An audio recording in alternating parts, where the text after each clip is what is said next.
তুই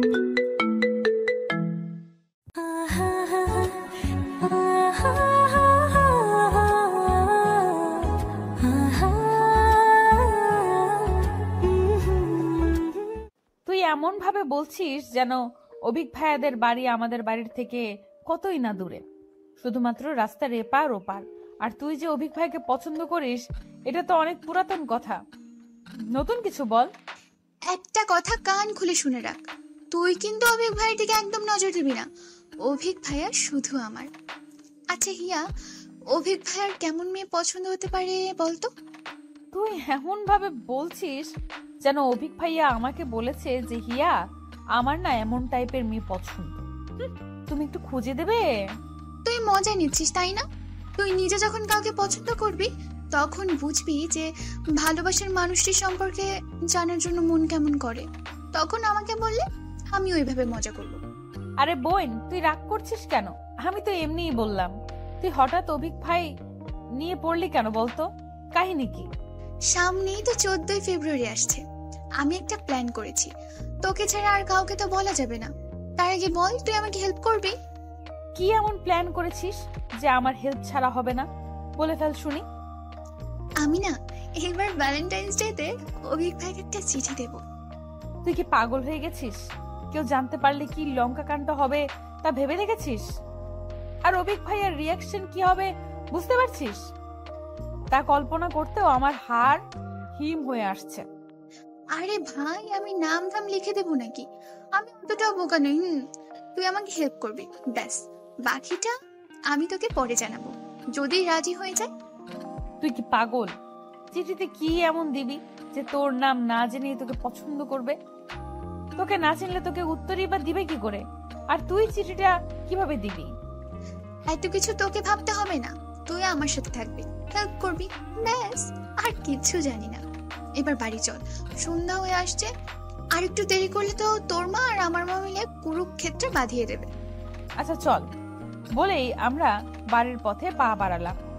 হিমা যে কি প্ল্যান করছে তা ভেবে এখনই আমার মাথা ব্যথা শুরু হয়ে গেছে। কে জানে এই মেয়েটা আবার কি ফোন দিয়ে এটেছে। হিমার কথা শুনে আমারও খুব ইচ্ছে হচ্ছিল যে আবির ভাইয়াকে একটা চিঠি লিখবো। তাতে পড়ায় আর মন বসছে না। কি লিখবো না লিখবো তাই ভেবে ভেবে সারা হচ্ছিলাম। বারবার লিখে আবার কেটে দিচ্ছিলাম। অবশেষে পেন্সিল আর ইরেজার নিয়ে বসলাম। অবশেষে আমার মনের হাজারো কথাগুলো কয়েকটি শব্দের মাধ্যমে সাজালাম। তারপর নিজেই চিঠিটা পড়তে লাগলাম। প্রিয় আবির, আমি আপনাকে ভাইয়া বললেও এই চিঠিতে আর ভাইয়া বলতে চাচ্ছি না, কারণ আমি যে আর আপনার বোন থাকতে চাই না। আমার হাজারো অনুভূতির সাথে আপনার অনুভূতিগুলো সাজাতে চাই। রোজ রাতে আপনার মায়াবী মুখটা দেখে ঘুমাতে চাই। আর প্রতিটা ভোরের আলো আমি আপনার সাথেই দেখতে চাই।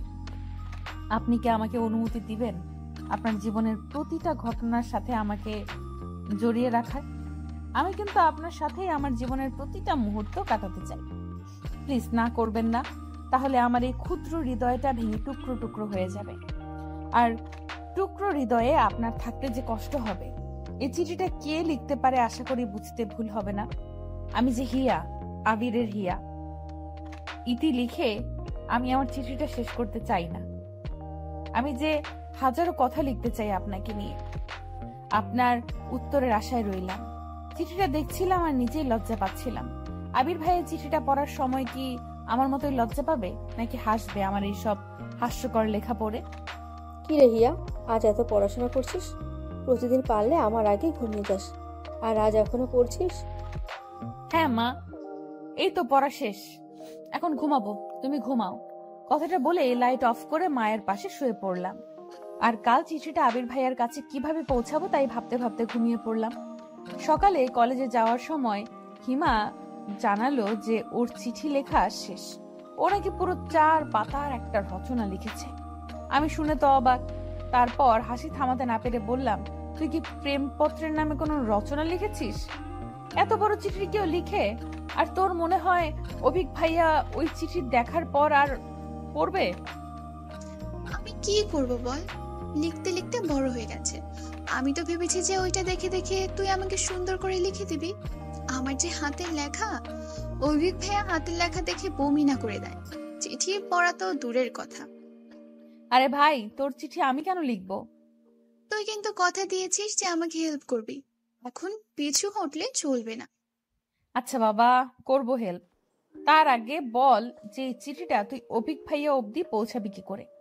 কথাটি জিজ্ঞেস করার আরেকটা কারণ হচ্ছে, আমার চিঠিটাও আবির ভাইয়াকে সেইভাবেই দিব। আমার কথাটা শুনে হিমা মুচকি হেসে বলল, ওটা আমার জন্য কোনো ব্যাপারই না। অভিক ভাইয়া যখন রুমে থাকবে না, তুই চাচির সাথে গল্প জুড়ে দিবি, আর আমি সেই সুযোগে চিঠিটা রেখে আসবো। ব্যাস, মিশন কমপ্লিট। আইডিয়াটা কেমন? জিনিয়াস। তুই তো দেখছি ভবিষ্যতে লাভ গুরু হবি। কলেজে পৌঁছেই আমি হিমার চিঠিটা নিয়ে সবার থেকে লুকিয়ে পড়তে লাগলাম। এত লেখা লিখেছে যে পুরো ক্লাসের ফাঁকে ফাঁকে পড়েও আমি সেই চিঠি শেষ করতে পারলাম না। অবশেষে চিঠিটা আমার কাছে রেখে দিলাম। সারাদিন আর আবির ভাইকে দেখতে পেলাম না, হয়তো বন্ধুদের সাথে আড্ডা দিতে গেছে। এতদিন পর গ্রামে এসেছে, তাকে এক পলক দেখার জন্য আমার মনটা ছটফট করছিল। বিকেলে আমি আর হিমা আমাদের রুমে বসে হিমার চিঠিটা ঠিক করছিলাম। ঘরের দরজা বন্ধ দেখে মা কয়েকবার বকা দিলেও আমরা তার কথার গুরুত্ব দিলাম না। আজকের মধ্যেই আমাদের চিঠি লেখা শেষ করতে হবে। কাল যে ফেব্রুয়ারির 13 তারিখ, কালকে এই চিঠিগুলো তাদের মালিকের কাছে পৌঁছে দিতে হবে। কেটে কুটে অবশেষে হিমার চিঠিটাও ঠিক করলাম। তারপর হিমা চলে গেল আর আমি সেই চিঠিটা সুন্দর করে একটা পৃষ্ঠায় লিখতে বসলাম। হিমার চিঠিটা ছিল এরকম: প্রিয় অভিক, তুমি আমার জীবনের প্রেমের সূর্যোদয়। তোমাকে এক নজরে দেখার জন্য আমি সারাটা জীবনও অপেক্ষা করতে পারি। এক তোমার মধ্যে আল্লাহ এত সৌন্দর্য কেন দিয়েছে? আমাদের মাঝেও তা একটু ভাগ করে দিত। লেখার তো অনেক কথাই ছিল, কি আর লিখবো, একদিনে বলা যায় সব। আজ শুধু এইটুকুই বলতে চাই যে আমি তোমাকে আমার সারা জীবনের সঙ্গী হিসেবে পেতে চাই। তুমি কি পারবে আমার জন্য অপেক্ষা করতে? আমি তোমার পাশে ছিলাম, আছি আর থাকতেও চাই। নাম না বললে কি তুমি আমায় চিনে নিবে না? হাসির শুরু, হাওয়ার শুরু, রবীন্দ্রনাথের হৈমন্তীর শুরু, তাতেই আছে আমার সুর। আরো বলতে হবে বলে মনে হয় না। আমি এই ভালোবাসা দিবসের একটা মুহূর্ত তোমাকে আমার করে দেখতে চাই, যেখানে তুমি আমাকে পুকুর পাড়ে গিয়ে খুঁজবে। আমি তোমার আশায় থাকবো। আসবে তো আমার অভু? চিঠিটা শেষ করতেই আবির ভাইয়া আমার রুমের সামনে এসে হাজির। এই সময় আবির ভাইয়া আমার রুমে। সারাদিন পর আবির ভাইয়াকে দেখে আমার কি যে ভালো লাগছে তা বলে বোঝাতে পারছি না। আমি নিজেকে সামলিয়ে নিয়ে বললাম, ভাইয়া আপনি ভেতরে আসুন। আবির ভাইয়া ভেতরে এসে আমার বিছানার উপর বসতে বসতে বললেন, কেন, আমি কি আসতে পারি না নাকি? না তা নয়, আসলে এই সন্ধ্যার সময় তাই জিজ্ঞেস করলাম আর কি। চাচি বলছিল তোর পড়াশোনা কেমন চলছে, একটু খোঁজ নিতে, তাই চলে আসলাম আর কি। হিমার অবস্থা তো একদম বাজে, তা তোর কি অবস্থা? আমি চিঠিটা কোনো মতে একটা বইয়ের মধ্যে লুকিয়ে রেখে পড়ার ব্যাপারে কথা বলতে লাগলাম। বইটা আমি যেন হাতছাড়া করছি না। আবির ভাইয়া তার লক্ষ্য করে বলল, ওই বইটা ওইভাবে লুকাচ্ছিস কেন? কি আছে ওই বইতে? এটা আমার এক বান্ধবীর বই, এনেছিলাম পড়ার জন্য, কিছুই নেই। এইটুকু বলার পর মা আমাকে ডাকতে লাগলো। আমি আবির ভাইকে রুমে রেখে মায়ের কাছে চলে গেলাম। মা আবির ভাইয়ের জন্য চা বানিয়েছে। চা নিয়ে আমার রুমে ঢুকতেই দেখতে পেলাম যে আবির ভাইয়ের মুখটা কেমন যেন পাংশু বর্ণ ধারণ করেছে। আমি চায়ের কাপটা নামাতেই আবির ভাইয়া বলল, আমি এখন চা খাবো না, বাইরে একটু কাজ আছে, তুই পড়, আমি পরে আসবো না। আমার উত্তরের আশা না করেই আবির ভাইয়া হন্তদন্ত হয়ে চলে গেল। আমি হা করে কিছুক্ষণ তাকিয়ে থেকে আবির ভাইয়ার জন্য আনা চাটা নিজেই খেতে শুরু করলাম। আর অবাক হয়ে ভাবতে লাগলাম যে আবির ভাইয়া এমন হঠাৎ করে চলে গেল কেন? আজ কলেজ থেকে এসে আমি আর হিমা সুযোগ খুঁজছি যে কখন অভিক ভাইয়া বাড়ি থেকে বের হবে, কিন্তু অভিক ভাইয়া যেন আজ বেরই হচ্ছে না। আমি আর হিমা ওর রুমের জানালার পাশে বসে আছি। এমন সময় আবির ভাইয়া এসে হিমাকে ডাকতে লাগলো। আমাকে দেখেই আবির ভাইয়া রুম থেকে চলে গেল। আমার কেমন যেন মনে হচ্ছে যে আবির ভাইয়া আমাকে এড়িয়ে চলছে, কিন্তু কেন তা বুঝতে পারছি না। কালকে অভিক ভাইয়ের জন্য লেখা চিঠিটা দেখে ফেলেনি তো? ভাবতে আমার হাত পা কেমন যেন ঠান্ডা হয়ে আসলো। আবির ভাইকে কি জিজ্ঞেস করে দেখবো, কিন্তু হিমার কথা বললে আবার হিমার কপালে শনি নেমে আসবে। আর যদি এটা ভাবে যে আমি অভিক ভাইয়াকে চিঠি লিখব, তখন এসব ভাবছিলাম। তখন হিমা রুমে এসেই আমাকে জড়িয়ে ধরে আস্তে আস্তে বলল, আরে অভিক ভাই বের হয়ে গেছে, চল তাড়াতাড়ি। আমি হিমার সাথে বিনা বাক্যে বের হয়ে গেলাম। আবির ভাইয়া বারান্দায় বসে চাচির সাথে কথা বলছিল। আমাকে আর হিমাকে যেতে দেখে হিমাকে উদ্দেশ্য করে বলল, কিরে হিমু, এখন আবার কোথায় যাচ্ছিস? হিয়া নাকি একটু বড় চেচির ওখানে যাবে, তাই। ইয়া যাবে, ভালো কথা। তোকে সাথে যেতে হবে কেন? মা না কি যেন করতে বললো তোকে, যা কাজ কর। আমি জানি হিমার কোনো কাজ নেই, কিন্তু আমার সাথে যেতে দিবে না, এজন্য এমন করছে। আমার মনটা খারাপ হয়ে গেল। হিমাও রাগ করে রুমে চলে গেল। চাচি আমাদের মনের অবস্থা বুঝতে পেরে আবির ভাইয়াকে ধমক দিয়ে বলল, তুই কাল থেকে হিমার পেছনে কেন পড়ে আছিস বলতো? 2 দিন পর চলে যাবি, একটু ভালোভাবে থাকলেই তো পারিস। তোমার আলতি পেয়ে আজ পড়াশোনার এই অবস্থা। পরীক্ষায় ফেল করলে তখন বুঝবে আমি কেন ওর পেছনে পড়ি। কথাগুলো বলেই আবির ভাইয়া বাড়ি থেকে বের হয়ে গেল। আমি হিমার চিঠিটা নিয়ে পড়লাম বিপাকে। আবির ভাইয়া বের হয়ে যেতেই হিমা আবার চুপি চুপি বের হয়ে আসলো। তারপর আমরা দুজনে গিয়ে অভিক ভাইয়ার রুমে চিঠিটা রেখে আসতে সফল হলাম। রাতে আমি হিমার কাছে যাব বলে আবির ভাইয়ার জন্য লেখা চিঠিটা নিয়ে চাচিদের ওখানে গেলাম। এই সময়টা আবির ভাই সাধারণত রুমে থাকে না, তাই ভাবলাম যে রুমে চিঠিটা রেখে চলে আসব, যেন কেউ বুঝতে না পারে। তাহলে আবির ভাই আমাকে ভুল বুঝলেও চিঠিটা দেখে বুঝে যাবে যে আবির ভাইয়ার জন্য চিঠিটা লেখা, অভিক ভাইয়ের জন্য চিঠি লেখাটা আমার নয়। আবির ভাইয়ার রুমের সামনে যেতেই আমি থমকে গেলাম। আবির ভাইয়া হেসে হেসে কারোর সাথে কথা বলছে, কিন্তু অন্য কারো কণ্ঠ না শুনতে পেয়ে বুঝে গেলাম যে আবির ভাইয়া ফোনে কথা বলছে। আমি আরেকটু কাছে গিয়ে কথাগুলো শোনার চেষ্টা করলাম। আরে পাগলি, ভ্যালেন্টাইন্স ডে এখনো আসেনি তো, এখনই বলতে হবে? ওকে বলছি বাবা, আই লাভ ইউ। হয়েছে এবার? দেখ নিশি, আমি বলে দিয়েছি তো, এবার ফোন রাখ। আমি বাড়িতে এসেছি, কেউ শুনলে উল্টাপাল্টা ভাববে। বলেই হাসতে লাগলো। আবির ভাইয়া কাউকে আই লাভ ইউ বলেছে শুনে আমার পা দুটো পাথরের মতো স্থির হয়ে গেল। চোখ থেকে পানি পড়েই চলেছে। চিৎকার করে কান্না করতে মন চাচ্ছে, কিন্তু পারছি না। হঠাৎ চাচা আমাকে ওভাবে দাঁড়িয়ে থাকতে দেখে বলল, কে ওখানে? ইয়া, ভিতরে যা। ওখানে দাঁড়িয়ে আছিস কেন? হিমা ভিতরেই আছে, দেখ। না, আমি আর ভেতরে যাব না, আসি। ততক্ষণে আবির ভাইয়া আর হিমা রুম থেকে বাইরে চলে এসেছে। আবির ভাইয়ার চোখে চোখ পড়তেই আমি তাড়াতাড়ি ওখান থেকে চলে আসলাম। অন্ধকারে থাকায় হয়তো কেউ বুঝতে পারেনি যে আমি কান্না করছি। না বোঝাই ভালো। আজ রাতে আমার ঘুম হবে না, তা আমি ভালো করেই জানি। এটাই কি হওয়ার ছিল? আমি যাকে ভালোবাসি সে অন্য কাউকে ভালোবাসে। আচ্ছা, আমারও তো কোনো ভুল হতে পারে। হতে পারে আবির ভাইয়া কাউকে ভালোবাসে না, কিন্তু আমি নিজের কানকে কি করে অবিশ্বাস করি? আসলে কি প্রেমে পড়লে মানুষের বুদ্ধি লোপ পায় নাকি বৃদ্ধি পায়? আমার ক্ষেত্রে কোনটা হচ্ছে? আমি আর কিছু ভাবতে পারছি না। বুক ফেটে কান্না করতে মন চাচ্ছে, কিন্তু মা পাশে থাকায় কান্নাও করতে পারছি না। এত রাতে কান্না করলে মা কি ভাববে? রাতে কখন ঘুমিয়ে পড়েছে জানি না। সকালে মায়ের ডাকে ঘুম ভেঙে গেল। আমি বিছানা থেকে উঠতেই আম্মু বকা দিয়ে বলতে লাগলো, জমিদারের বেটির ঘুম কি আজ ভাঙবে? হিমা কখন থেকে উঠে পড়তে বসে গেছে, আর একে দেখো এখনো পড়ে পড়ে ঘুমাচ্ছে। একে দেখলে কে বলবে যে কিছুদিন পর এর ইন্টার পরীক্ষা? আমার হয়েছে যত জ্বালা। এত বড় মেয়ে, না তো কোনো কাজ পারে আর না তো পড়াশোনা। আমি বিছানা থেকে নেমে মায়ের কথায় কান্না দিয়ে বাথরুমে চলে এলাম। এটা মায়ের রোজকার লেকচার, শুনে শুনে এখন মুখস্থ হয়ে গেছে। আমি বাথরুমে থেকেও মায়ের ক্ষীণ গলা শুনতে পেলাম, একে বিয়ে দিয়ে দাও তো, লাভ নেই। শ্বশুরবাড়ির লোকজন বলবে যে মা কি শিখিয়েছে। তোর বাপকে বলিস কয়েকটা কাজের লোক ঠিক করে রাখতে, বিয়ের সময় তাদেরকেও তোর সাথে পাঠিয়ে দেবে। আর না হলে এখন থেকে পড়াশোনা বাদ দিয়ে কাজ কাম কিছু শিখে নে, কাজে লাগবে। কথাগুলো বলতে বলতে আমার বিছানা ঠিক করতে লাগলো। আমিও সহজে বের হচ্ছি না।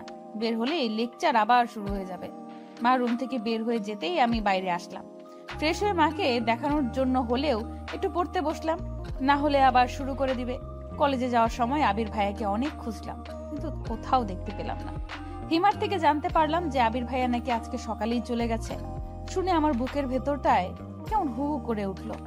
আবির ভাইয়া আজকেই কেন চলে গেল? তার মানে সে আমার ভালোবাসার মানুষটির সাথে আজকের দিনটা কাটাতে চায়। আমি আর কিছু ভাবতে পারছি না আবির ভাইয়াকে নিয়ে। তাকে নিয়ে যতই ভাবছি আমার মনের ভেতরটা ততই অস্থির হয়ে উঠছে। অভিক ভাইয়াও নাকি আজকেই চলে যাবে, এটাও হিমার থেকেই জানতে পারলাম। অভিক ভাইয়ার কারেন্ট অ্যাফেয়ারেন্স হচ্ছে হিমা। সব খবর ওর কাছে থাকে। পুরো রাস্তা হিমা বক বক করে যাচ্ছে, অথচ আমি চুপ করে আছি দেখে হিমা জিজ্ঞেস করলো, কিরে, তুই আজ এমন চুপ করে আছিস কেন? অসুস্থ নাকি? না তো, আমি অসুস্থ থাকলে কলেজে যেতাম নাকি? তুই চিনিস না আমাকে। আসলে আমি তো অভিক ভাইয়াকে দেওয়া চিঠিটা নিয়ে চিন্তিত আছি। না জানি অভিক ভাইয়া কি ভাববে, আদৌ তোকে চিনতে পারবে কিনা। আচ্ছা, তোকে না চিনতে পারলে তো ক্ষতি নেই, কিন্তু যদি তোকে চিনে ফেলে আর চাচা বা আবির ভাইয়াকে ব্যাপারটা বলে দেয়, তোর এসব নিয়ে চিন্তা হচ্ছে না? তুই আমাকে সাহস দিবি কি আরো ভয় পাই দিচ্ছিস? আমি তো এসব ভেবেই দেখিনি। আবির ভাইকে এই ব্যাপারে বললে তো আমাকে কুরবানি করে ফেলবে। তুই আমাকে ওই ব্যাপারটা আগে বলবি না? ওর ভয়ের তো মুখ দেখে আমি হাসি চাপিয়ে রাখতে পারছিলাম না। এখন হেসে ফেললে হিমা রেগে আগুন হয়ে যাবে, তাই আমি অনেক কষ্টে হাসিটা চেপে রেখে ওকে সাহস দিয়ে বললাম, আরে অভিক ভাই চিনে ফেললেও সমস্যা নেই, তুই তো নিজের নাম লিখে দিসনি। অভিক ভাইয়াকে যে কেউ চিঠি দিতে পারে, তা কি আমরা জানি নাকি? কিন্তু চাচি যদি বলে দেয় যে কাল ওনাদের বাড়িতে শুধু আমরাই গিয়েছিলাম, তখন আমার তো ভয় এখনই কলিজা শুকিয়ে যাচ্ছে। আমি ব্যাগ থেকে পানির বোতল বের করে ওর দিকে এগিয়ে দিয়ে বললাম, আচ্ছা চিন্তা করিস না, ধরা পড়লেও বলে দেব যে কেউ একজন আমাদের কাছে চিঠিটা দিয়ে দিয়েছিল অভিক ভাইয়া পর্যন্ত পৌঁছে দিতে। আমরা দিয়েছি, আর কিছু জানি না। কে চিঠি দিয়েছে তা বলা যাবে না। তারপর হিমাকে কিছুটা শান্ত করে নিয়ে আমরা কলেজ অবধি পৌঁছলাম। আজ সারাদিন আমার কানে শুধু আবির ভাইয়ার বলা কাল রাতের কথাগুলোই বাজতে লাগলো। যাই করি না কেন ঘুরে ফিরে শুধু ওই কথাগুলোই মনে হতে লাগলো। হিমা নিজে অভিক ভাইকে নিয়ে চিন্তিত ছিল, তাই আমার দিকে আর নজর না দেওয়ায় আমিও বেঁচে গেলাম ওর জেরা থেকে। হিমা এখন মনে প্রাণে চাইছে যে আমরা কলেজ থেকে ফেরার আগেই যেন অভিক ভাইয়া চলে যায়। হিমার দোয়াটা মনে হয় আল্লাহ কবুল করেছিল। আমরা পৌঁছে দেখলাম যে অভিক ভাইয়ার মা মানে আমাদের বড় চাচি আমার মায়ের সাথে গল্প করছে, আর ওনার থেকে জানতে পারলাম যে অভিক ভাইয়া চলে গেছে। বেচারি হিমা একদিক দিয়ে খুশি হলো যে অভিক ভাইয়ার চিঠি সম্পর্কে কাউকে কিছু বলেনি, কিন্তু অভিক ভাইয়াকে আবার অনেক দিন দেখতে পাবে না বলে দুঃখও পাচ্ছিল। ইন্টার্নি শেষ না করে নাকি অভিক ভাইয়া আর বাড়ি আসবে না সহজে, এটাও হিমার মুখেই শুনেছি। ও যে এত খবর কিভাবে পায় আমি তাই বুঝি না। পুরো একটা সিসিটিভি ফুটেজ। আমার তো এখন সন্দেহ হচ্ছে এটা ভেবে যে অভিক ভাইয়া চিঠিটা আদৌ দেখেছে তো। হিমা তো বলল যে চিঠিটা ও অভিক ভাইয়ার বইয়ের মধ্যে রেখেছিল, তাও আবার যে বইটা সামনে ছিল। অভিক ভাইয়া তো বই না পড়ে থাকার মানুষ না, তাহলে কি চিঠিটা দেখেও পড়েনি, নাকি পড়েও হিমাকে চিনতে পারেনি? না চিনতে পারলেই ভালো। এসব ভাবতে ভাবতে রুমের দিকে পা বাড়ালাম। আমি রুমে ঢুকতেই একটা নতুন ডায়েরি দেখতে পেলাম। আমি ব্যাগটা নামিয়ে ডায়েরিটা উল্টে পাল্টে দেখতে দেখতে বাইরে এসে মাকে জিজ্ঞেস করতেই মা বলল, অভিক ডায়েরিটা দিয়েছে তোকে আর হিমাকে, নাকি পরীক্ষার জন্য গিফট করেছে। তোদের পরীক্ষার আগে হয়তো আর আসবে না, তাই দিয়ে গেল। আমি ডায়েরি উল্টোতে গিয়ে শেষের দিকে কিছু একটা লেখা দেখতে পেলাম। আমি তাড়াতাড়ি রুমে গিয়ে লেখাগুলো পড়া শুরু করলাম। আমি অভিক। হিয়া, আমি জানি চিঠিটা তুমি লিখেছো। তোমার হাতের লেখা আমি খুব ভালো করে চিনি।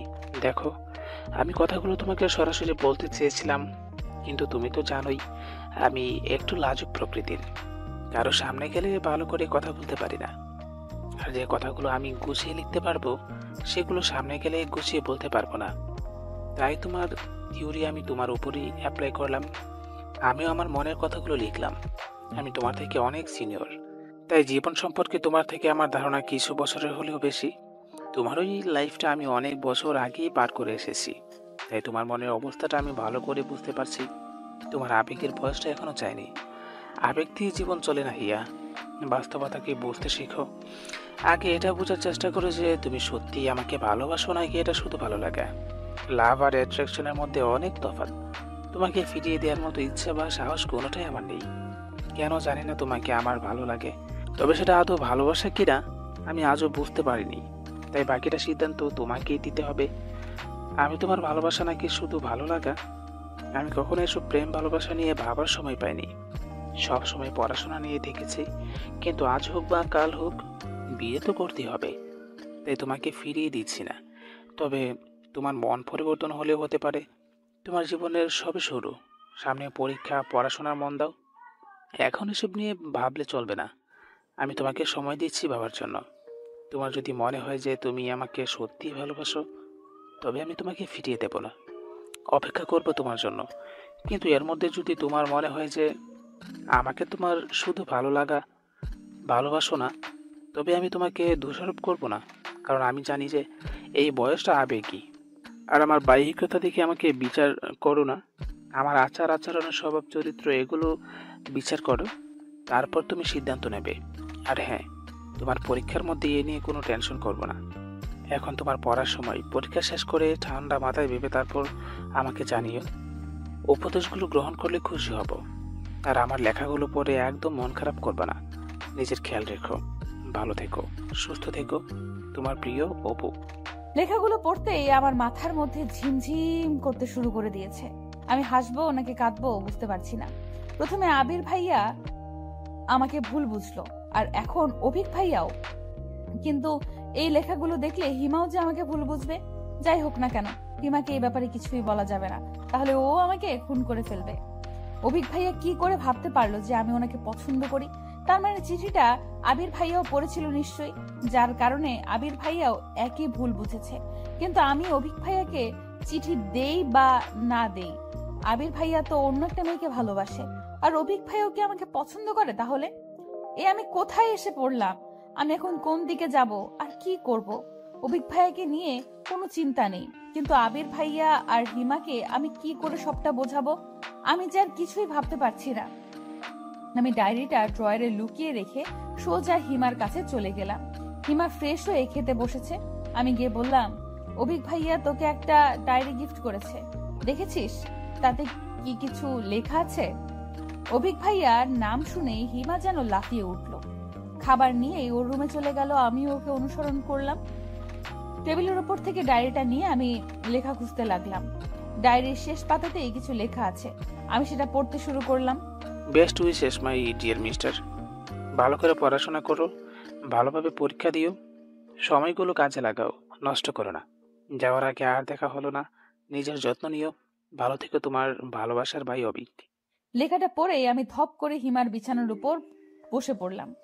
অভিক ভাইয়া হিমাকে কিছু লিখেছে ভেবে হিমা খুশিতে লাফাতে লাগলো, কিন্তু আসল ঘটনা শুনলে যে হিমার কি অবস্থা হবে তা ভেবে আমি অস্থির হয়ে যাচ্ছি। আচ্ছা, অভিক ভাইয়া যদি জানতো যে চিঠিটা আমি নই হিমা দিয়েছে, তখন হিমাকেও কি একই কথা লিখতো? আমি হিমার রুম থেকে বের হয়ে আসলাম।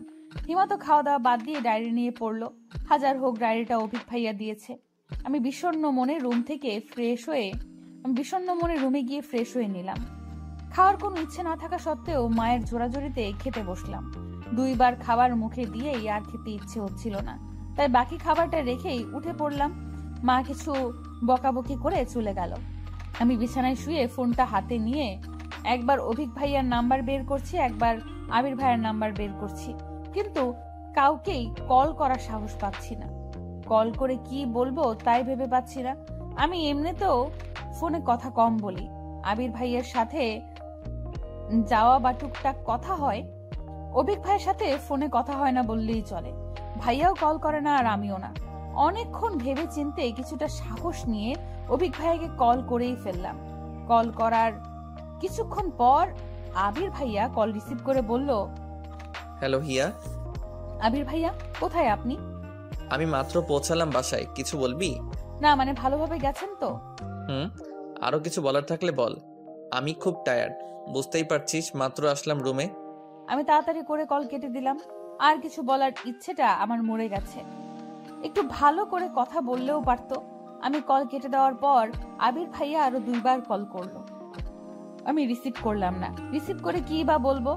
এরপর ভাবছিলাম যে অভিক ভাইয়াকে কল করে সব সত্যিটা বলে দিব, যে চিঠিটা আমি লিখলেও আমার জন্য নয়, হিমার জন্য লিখেছিলাম। কিন্তু আবির ভাইয়ার সাথে কথা বলে সেই মুডটাই নষ্ট হয়ে গেল। তাই আর অভিক ভাইয়াকে কল করলাম না। জানি না আবির ভাইয়া আবার আসবে কবে, আর কবে সামনে থেকে এক নজরে দেখতে পাবো, আর কেনই বা এই সত্যিটা জানাতে পারবো। আবির ভাইয়া কাউকে ভালোবাসলেও মেনে নিতে হবে, কিন্তু তাই বলে সে আমাকে ভুল বুঝবে সেটা তো হতে পারে না। কিন্তু হিমাকে সত্যিটা তাড়াতাড়ি জানাতেই হবে, নইলে অনেক কিছুই হতে পারে। বিশেষ করে হিমা পরে ব্যাপারটা জানতে পারলে আমাকে ভুল বুঝবে।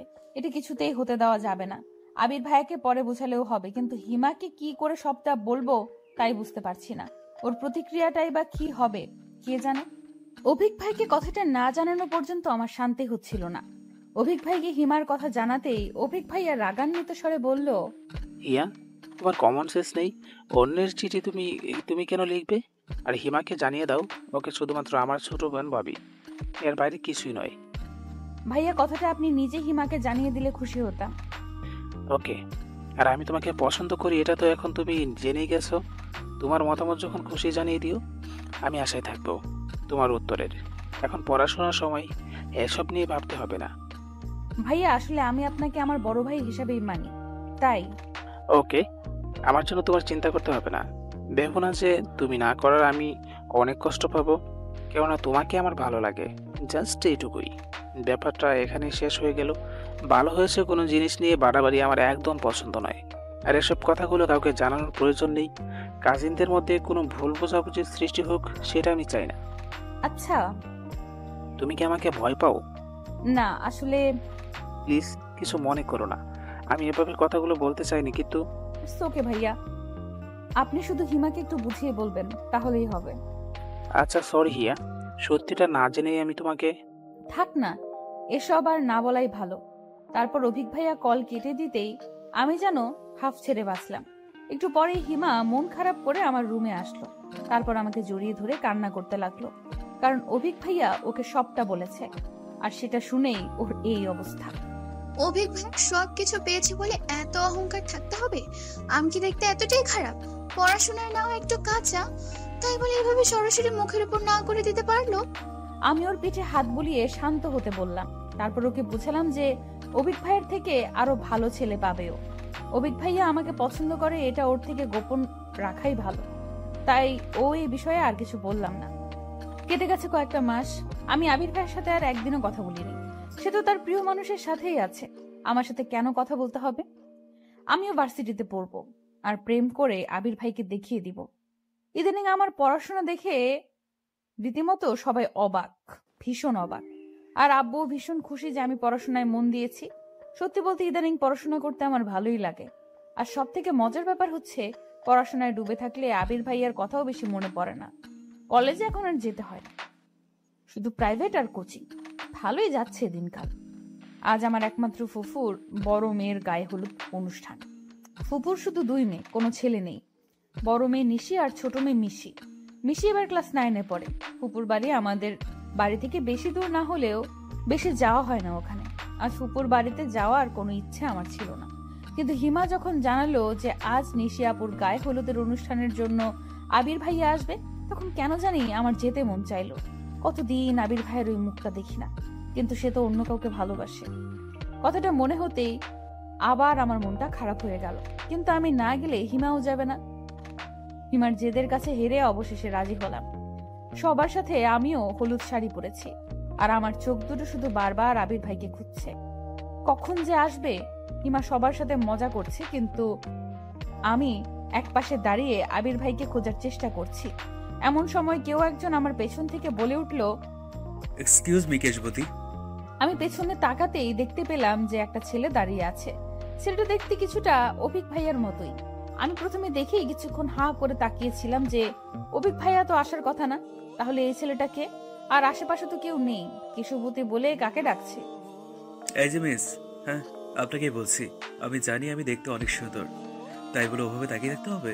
ওনার কথা শুনে আমি রাগে আর লজ্জায় আমার চোখ নামিয়ে নিয়ে বললাম, এই যে মিস্টার হনুমান, সুন্দর হয়েছেন বলে শুধু অহংকার, তাই না? এই সৌন্দর্য কি আপনি নিজে তৈরি করেছেন নাকি? আল্লাহ আপনাকে এত সুন্দর করে তৈরি করেছেন বলেই না আপনি এত সুন্দর হয়েছেন। আর আপনি আমাকে কেশবতী কেন বলছেন?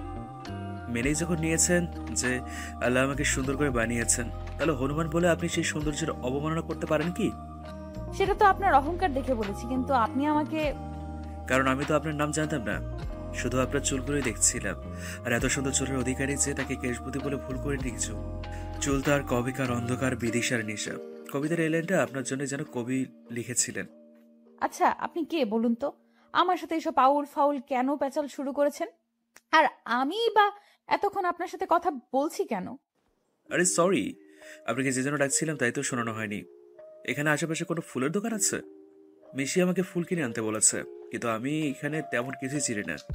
আপনাকে দেখে ভাবলাম যে জিজ্ঞেস করে নিই। মিশি আর কাউকে পায়নি ফুল কেনার জন্য, আপনার মতো একটা গাধাকে পাঠিয়েছে। আর আপনিও আমাকে পেলেন জিজ্ঞাসা করার জন্য। আশেপাশে কোনো ছেলের অভাব আছে নাকি? মেয়ে দেখলে এই কথা বলতে মন চায়, লুচ্চা। আপনি আশেপাশে আর কাউকে দেখতে পাচ্ছেন? এখানে শুধু আমি আর আপনি আছি। আর শুনুন, আপনি আমাকে গাধা, হনুমান আর এসব কেন বলছেন? আমার তো সুন্দর একটা নাম আছে নাকি? সাহিল শাহরিয়ার আমার নাম। নেক্সট টাইম মাথায় রাখবেন। আর উপকার না করলে না করেন, উল্টোপাল্টা কথা বলবেন না। কি ব্যাপার? কি হয়েছে? আপনি কি হিয়াকে চিনেন? ও আচ্ছা, আপনার নাম তাহলে হিয়া? চেহারার মতো নামটাও খুব মিষ্টি। কি রে, তুই এই ছেলেটাকে চিনিস নাকি? আমি ভয়ে ভয়ে না সূচক মাথা নাড়তেই আবির ভাইয়া সাহিলের দিকে এগিয়ে গিয়ে বলল, একা একটা মেয়েকে পেয়ে বিরক্ত করছেন, লজ্জা করছেন আপনার? দেখে তো ভদ্র করে ছেলে বলেই মনে হচ্ছে, ব্যবহার দেখে তো তা মনে হচ্ছে না। ভাইয়া প্লিজ, আপনি যা ভাবছেন তা নয় আসলে।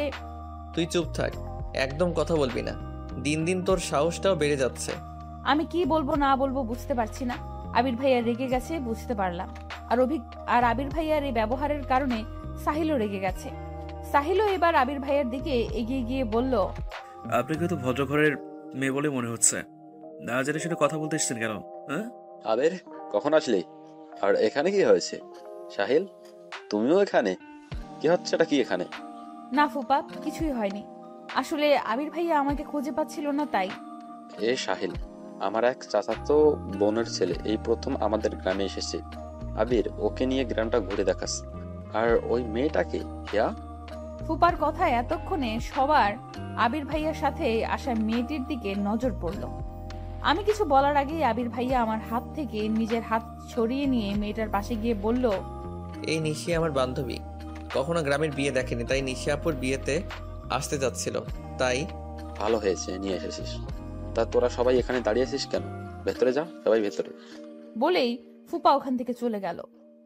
তারপর আবির ভাইয়া একবার সাহিলের দিকে আর একবার আমার দিকে দেখেছিল, আর আমি নিশিকে দেখছিলাম। আবির ভাইয়া কি করে পারলো মেয়েটাকে বাড়ি অব্দি নিয়ে আসতে, ভেবেই আমার মনটা ভেতর থেকে কেঁদে উঠল।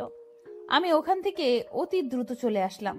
সাহিল ভাইয়াও আবির ভাইয়ার দিকে কটমট করে তাকিয়ে থেকে চলে গেল। আবির ভাইয়া আর তার সেই নিশি ওখানে দাঁড়িয়ে রইল। আমি ওখান থেকে সোজা বাড়ি চলে আসলাম। বাড়িতে কেউ নেই এখন, সবাই ওই বাড়িতে। তাই আমি পুকুর পাড়ে বসে বসে কান্না করছিলাম। এমন সময় পেছনে কারো পায়ের আওয়াজ শুনে ওদিকে তাকাতেই আবির ভাইয়াকে দেখে চমকে উঠলাম। আবির ভাইয়া নিঃশব্দে আমার পাশে বসে বলল, সেদিন কেন আমার মিথ্যে বলেছিলি? সত্যিটা বললে কি এমন হতো? আমি কি তোর অবিক ভাইয়াকে তোর থেকে কেড়ে নিতাম, নাকি খেয়ে ফেলতাম? আবির ভাইয়ার কথাগুলো শুনে আমি নির্বাক হয়ে গেছি। তার মানে আমার ধারণাটাই ঠিক ছিল, আবির ভাইয়া আমাকে ভুল বুঝেছিল। আমিও হেয়ালি করে বললাম, আমি তো কোনো মিথ্যা বলিনি। আর আপনি যে আপনার হৃদয়ের টুকরাটাকে রেখে আমার সাথে গল্প করতে এসেছেন, এটা কি ঠিক? তুই কি নিশির কথা বলছিস? ও আমার হৃদয় টুকরো কেন হবে? কথা ঘোরাচ্ছিস কেন? খুব কথা ঘোরাতে শিখেছিস দেখছি। হঠাৎ এমন হাসছেন কেন? তোর মুখ দেখলে যে কেউ ভয় পেয়ে যাবে।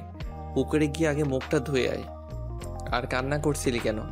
ওই সাহিল কিছু বলেছে? কি হয়েছিল? আমি শাড়ির আঁচল খুঁজে সেটা দিয়েই মুখ মুছতে শুরু করলাম। আবির ভাইয়া আমার হাত থেকে শাড়ির আঁচল কেড়ে নিয়ে বলল, এভাবে মুছলে মুখে লাগবে, যা আগে মুখটা ভালো করে ধুয়ে আয়। আমি শাড়ি পরে এমনিই হাঁটতে পারছি না, তার উপর পুকুরের পানি দিয়ে মুখ ধুতে বলছে। আমি রেগে গিয়ে বললাম, এই অবস্থায় আপনি আমাকে পুকুরের পাড়ে যেতে বলছেন? আমি তো আপনার নিশি নয় যে সবকিছু পারফেক্ট হব। আমি বাড়ি যাচ্ছি, এগুলো ধুয়ে আসছি। বলেই আমি বেঞ্চি থেকে উঠতেই আবির ভাইয়া আমার হাত টেনে আবার বেঞ্চিতে বসিয়ে দিলেন। তারপর রেগে গিয়ে বললেন, তুই বারবার নিশির নাম নিয়ে কি প্রমাণ করতে চাইছিস বলতো? আমি বললাম না নিশি আমার ফ্রেন্ড আর কিছুই নয়। আর ও অলরেডি বিবাহিত। নিশি বিবাহিত? এই কথাটা শুনতেই খুশিতে আমার লাফাতে মন চাচ্ছিল, কিন্তু আবির ভাইয়াকে সেটা বুঝতে না দিয়ে বললাম, সত্যি নিশি আপনার গার্লফ্রেন্ড নয় আর উনি বিবাহিত? তাহলে সেদিন রাতে এইটুকু বলে আমি থেমে গেলাম। আবির ভাইয়া অবাক দৃষ্টিতে আমার দিকে তাকিয়ে বলল, কোন দিন রাতে? তুই কবেকার কথা বলছিস? কিছু না, আসলে আপনি আমাকে ভুল বুঝেছিলেন। সেদিন অভিক ভাইয়ের জন্য আমি চিঠি লিখিনি আসলে। আমি নিজে দেখলাম ওটা তোর হাতের লেখা ছিল, আর তুই এখনো মিথ্যে বলছিস। আসলে চিঠিটা আমি লিখেছিলাম, তবে আমার জন্য নয় ওটা। এইটুকু বলেই আমি থেমে গেলাম। হিমার নাম জানতে পারলে আবির ভাই যদি রেগে যায়, যদি হিমাকে বকাবকি শুরু করে, সবাইকে বলে দিলে তো কেলেঙ্কারি কাণ্ড হয়ে যাবে। আমি এখন কি করব? সত্যিটা কি আবির ভাইয়াকে বলে দিব? আর সত্যিটা না বললে তো আবির ভাইয়া আমাকে ভুল বুঝবে। কি করব এখন আমি? তুই নিজেই বলছিস যে চিঠিটা তুই লিখেছিস, আবার বলছিস তোর জন্য নয়। এটা কি ধরনের মজা হিয়া? আমাকে কি তোর পাগল মনে হয়? এটা কি স্কুলের কোন আবেদনপত্র যে বান্ধবীরটা তুই লিখে দিলি? এটা এইটুকু বলেই থেমে গেলেন আবির ভাইয়া। আমি এবার মাথা নিচু করে বসে আছি, এখনো সিদ্ধান্ত নিতে পারছি না কি করব। আমি আস্তে আস্তে মাথাটা তুলে আর চোখে আবির ভাইয়াকে একবার দেখে নিলাম। তার চোখে মুখে কেমন একটা মায়া ছড়িয়ে আছে, যা উপেক্ষা করে মিথ্যা বলা আমার পক্ষে অসম্ভব। আমি আস্তে করে বললাম, আমি আপনাকে বলতে পারি, একটা শর্তে। বলে ফেল, কি শর্ত? আপনি রাজি আছেন? শর্ত না শুনলে কিভাবে রাজি হব? আগে বল। না, আগে আপনি আমাকে কথা দিন, এইটা নিয়ে কোনো ঝামেলা করবেন না, কাউকে কিছু বলবেন না। আচ্ছা ঠিক আছে, আমি কাউকে কিছুই বলবো না। তুই আমাকে বল, চিঠিটা কার জন্য লিখেছিলি? হিমার জন্য। আমার কথাটা শুনেই আবির ভাইয়া সাপের মতো ফোঁস করে উঠল, বসা থেকে দাঁড়িয়ে গেল, আমার দিকে এমন ভাবে তাকিয়ে আছে মনে হচ্ছে আমি যেন হিমার নাম নিয়ে অনেক বড় একটা ঝামেলা করে ফেলেছি। আবির ভাইয়াকে রাখতে দেখে আমিও দাঁড়িয়ে গেলাম। তারপর আবির ভাইয়ার থেকে চোখ নামিয়ে নিয়ে বললাম, আপনি কিন্তু কথা দিয়েছেন কাউকে কিছু বলবেন না, প্লিজ হিমাকে কিছুই বলবেন না। ও আমাকে বারণ করেছিল, কিন্তু এইটুকু বলার পরেই আবির ভাইয়া আমাকে থামিয়ে দিয়ে বলল, তুই এখন আমাকে এসব বলছিস? এসব কবে থেকে চলছে? তুই আমাকে আগে বলিসনি কেন? চিঠিটা কি অবিক ভাইয়াকে দিয়েছিস? অবিক ভাইয়াও কি হিমাকে? প্লিজ ভাইয়া, আপনি কিন্তু আমাকে কথা দিয়েছেন যে হিমাকে কিছু বলবেন না। আর শান্ত হন, এখন কেউ শুনে ফেলবে। তুই আগে বল যে কবে থেকে এসব চলছে? কিছুই চলছে না। অবিক ভাইয়া হিমাকে পছন্দ করে না, হিমাই শুধু পড়াশোনায় ডাব্বা, আর ও এসব করে বেড়ায়। মাকে আমি কতবার বলেছি ওর দিকে খেয়াল রাখতে, আর আমি কিছু বললেই বলে যে বাড়াবাড়ি করছি। আজ আসুক ও বাড়িতে। বলে আমাকে রেখে আবির ভাইয়া হন হন করে চলে গেল। আমি অপলক দৃষ্টিতে তাকিয়ে রইলাম সেদিকে। হঠাৎ আমার হিমার কথা মনে পড়তেই আত্মা শুকিয়ে গেল। আবির ভাইয়া এখন গিয়ে আবার হিমাকে কিছু বলবে না তো? আমি তাড়াতাড়ি বাড়ি গিয়ে মুখটা ধুয়েই আবার ফুপুর বাড়ির উদ্দেশ্যে রওনা হলাম। ফুপুর বাড়িতে পৌঁছে হিমাকে হাসি খুশি দেখে স্বস্তির নিঃশ্বাস ফেললাম। যাক বাবা, তার মানে আবির ভাইয়া হিমাকে এখনো কিছু বলেনি। এরপর আমি আবির ভাইয়াকে কোথাও খুঁজে পেলাম না। আমাকে দেখেই মিশি দৌড়ে এলো। আরে হিয়া আপু, তোমার মুখে একই অবস্থা, মুখ ধুয়েছো? আর চলো, মিশি আপু তোমাকে তখন থেকে খুঁজছে, কোথায় হাওয়া হয়ে গিয়েছিলে তুমি? তোরা তো প্রশ্নের উত্তর দেওয়ার ধৈর্য আমার নেই, চল যাচ্ছি। তুমি নাকি সাহিল ভাইয়ার সাথে ঝামেলা করেছো? তুই জানলে কি করে? ওই ছেলেটা তোকে বলেছে? ভাইয়া বলছিল যে আমার এক সুন্দরী আপু নাকি তাকে অনেক অপমান করেছে। পরে জানতে পারলাম যে সেই সুন্দরী আপুটি আর কেউ নয়, তুমি। দেখ তো আমাকে ভালো করে, আমাকে দেখি কি মনে হয় যে আমি কাউকে অপমান করতে পারি? আর যার মান সম্মান বলতে কিছু নেই, তার আবার অপমান। যাই বলো না কেন, সাহিল ভাইয়া তোমার উপরে ভীষণ রেগে আছে। উনি রেগে আছে তাতে আমার কি? আমি কি ওনার রাগের কামাই খাই নাকি? এতক্ষণে আমি আর মিশি নিশি আপুর ওইখানে চলে এসেছি। সবাই আপুকে হলুদ দিয়ে দিচ্ছে, আমিও দিলাম। সবার মুখেই হলুদ, শুধু আমি ছাড়া। আমাকে দেখেই সবাই ছুটে আসলো হলুদ দিতে। তারপর জোর করে সবাই মিলে আমার মুখটা পুরো হলুদ বানিয়ে দিল। শাড়ি পরে এমনিতেই আমার অবস্থা নাজেহাল, তারপর হলুদ মাখাতে গিয়ে আরো খারাপ অবস্থা হয়ে গেল। সবাই মিলে অনেক মজা করলেও আবির ভাইয়ার কথা মনে হতেই আমার সব খুশি যেন উবে গেল। আমি হিমাকে নিয়ে মিশির রুমে চলে গেলাম, কারণ একমাত্র ওই রুমটাই ফাঁকা ছিল। এখন বাকি সব রুম লোকজনে ভর্তি। হিমাকে সবার মাঝখানে থেকে ওভাবে টেনে আনায় হিমা কিছুটা বিরক্ত আর অবাক হয়ে বলল, কি রে হিয়া, তুই আমাকে এভাবে টেনে আনলি কেন? আর এতক্ষণ তুই কোথায় ছিলি? আমি হিমাকে সবটা বলতেই ওর হলুদে মুখ মাখা মুখটা যেন মুহূর্তেই কালো হয়ে গেল। ও আমার হাত ধরে কান্না কান্না কণ্ঠে বলল, তুই এটা কি করেছিস হিয়া? তোকে না আমি বারণ করেছিলাম কাউকে না জানাতে? আর তুই আমার জমের কাছে কথাটা বলে দিয়েছিস। তুই এটা কেন করলি? তোর কথা বললে হয়তো আবির ভাইকে তোকে কিছুই বলতো না, তুই আমার কথা কেন বললি? দেখ হিমা, অভিক ভাইয়াও সত্যিটা জানে, আর আমি না বলে অভিক ভাইয়া যদি কথাটা আবির ভাইয়াকে জানাতো তাহলে কি আমি মিথ্যাবাদী হতাম না? মাঝখান থেকে আমিও আবির ভাইয়ের কাছে খারাপ হয়ে যেতাম, আর সত্যিটাও জেনে যেত। এতে কি লাভ হতো বল? তার চেয়ে এখনই সত্যিটা জেনে গেছে, এটাই তো ভালো হয়েছে। পরে যা হয় হতো, তুই এখন ভাইয়াকে কেন জানালি? ভাই আমাকে খুন করে ফেলবে। এভাবে কান্না করলে তোর সব সাজ নষ্ট হয়ে যাবে কিন্তু। আর শোন, আবির ভাইয়া আমাকে কথা দিয়েছে যে তোকে কিছু বলবে না। ট্রাস্ট মি, আমার বিশ্বাস আবির ভাইয়া নিজের কথা রাখবে। ছোটবেলা থেকে চিনি আমি ভাইয়াকে, একবার যখন কথা দিয়েছে তখন তোকে কিছুই বলবে না। আর বললেও আমি তো আছি নাকি? আমাকে তোর ভরসা হয় না? তারপর অনেক বুঝিয়ে সুজিয়ে হিমাকে শান্ত করে রুম থেকে বের হলাম। হিমাও কান্নাকাটি করে আমার মতো অবস্থা হয়েছে। একে তো মুখে মেকআপ, তার উপর হলুদ, তার উপরে এখন আবার কান্না করলো। তাই হিমা মুখ ধুতে চলে গেল। তখন আবির ভাইয়ার বান্ধবী নিশি আপু আমার দিকে এগিয়ে এসে বলল, তুমিই তাহলে সেই হিয়া যার কথা আবির সবসময় বলে?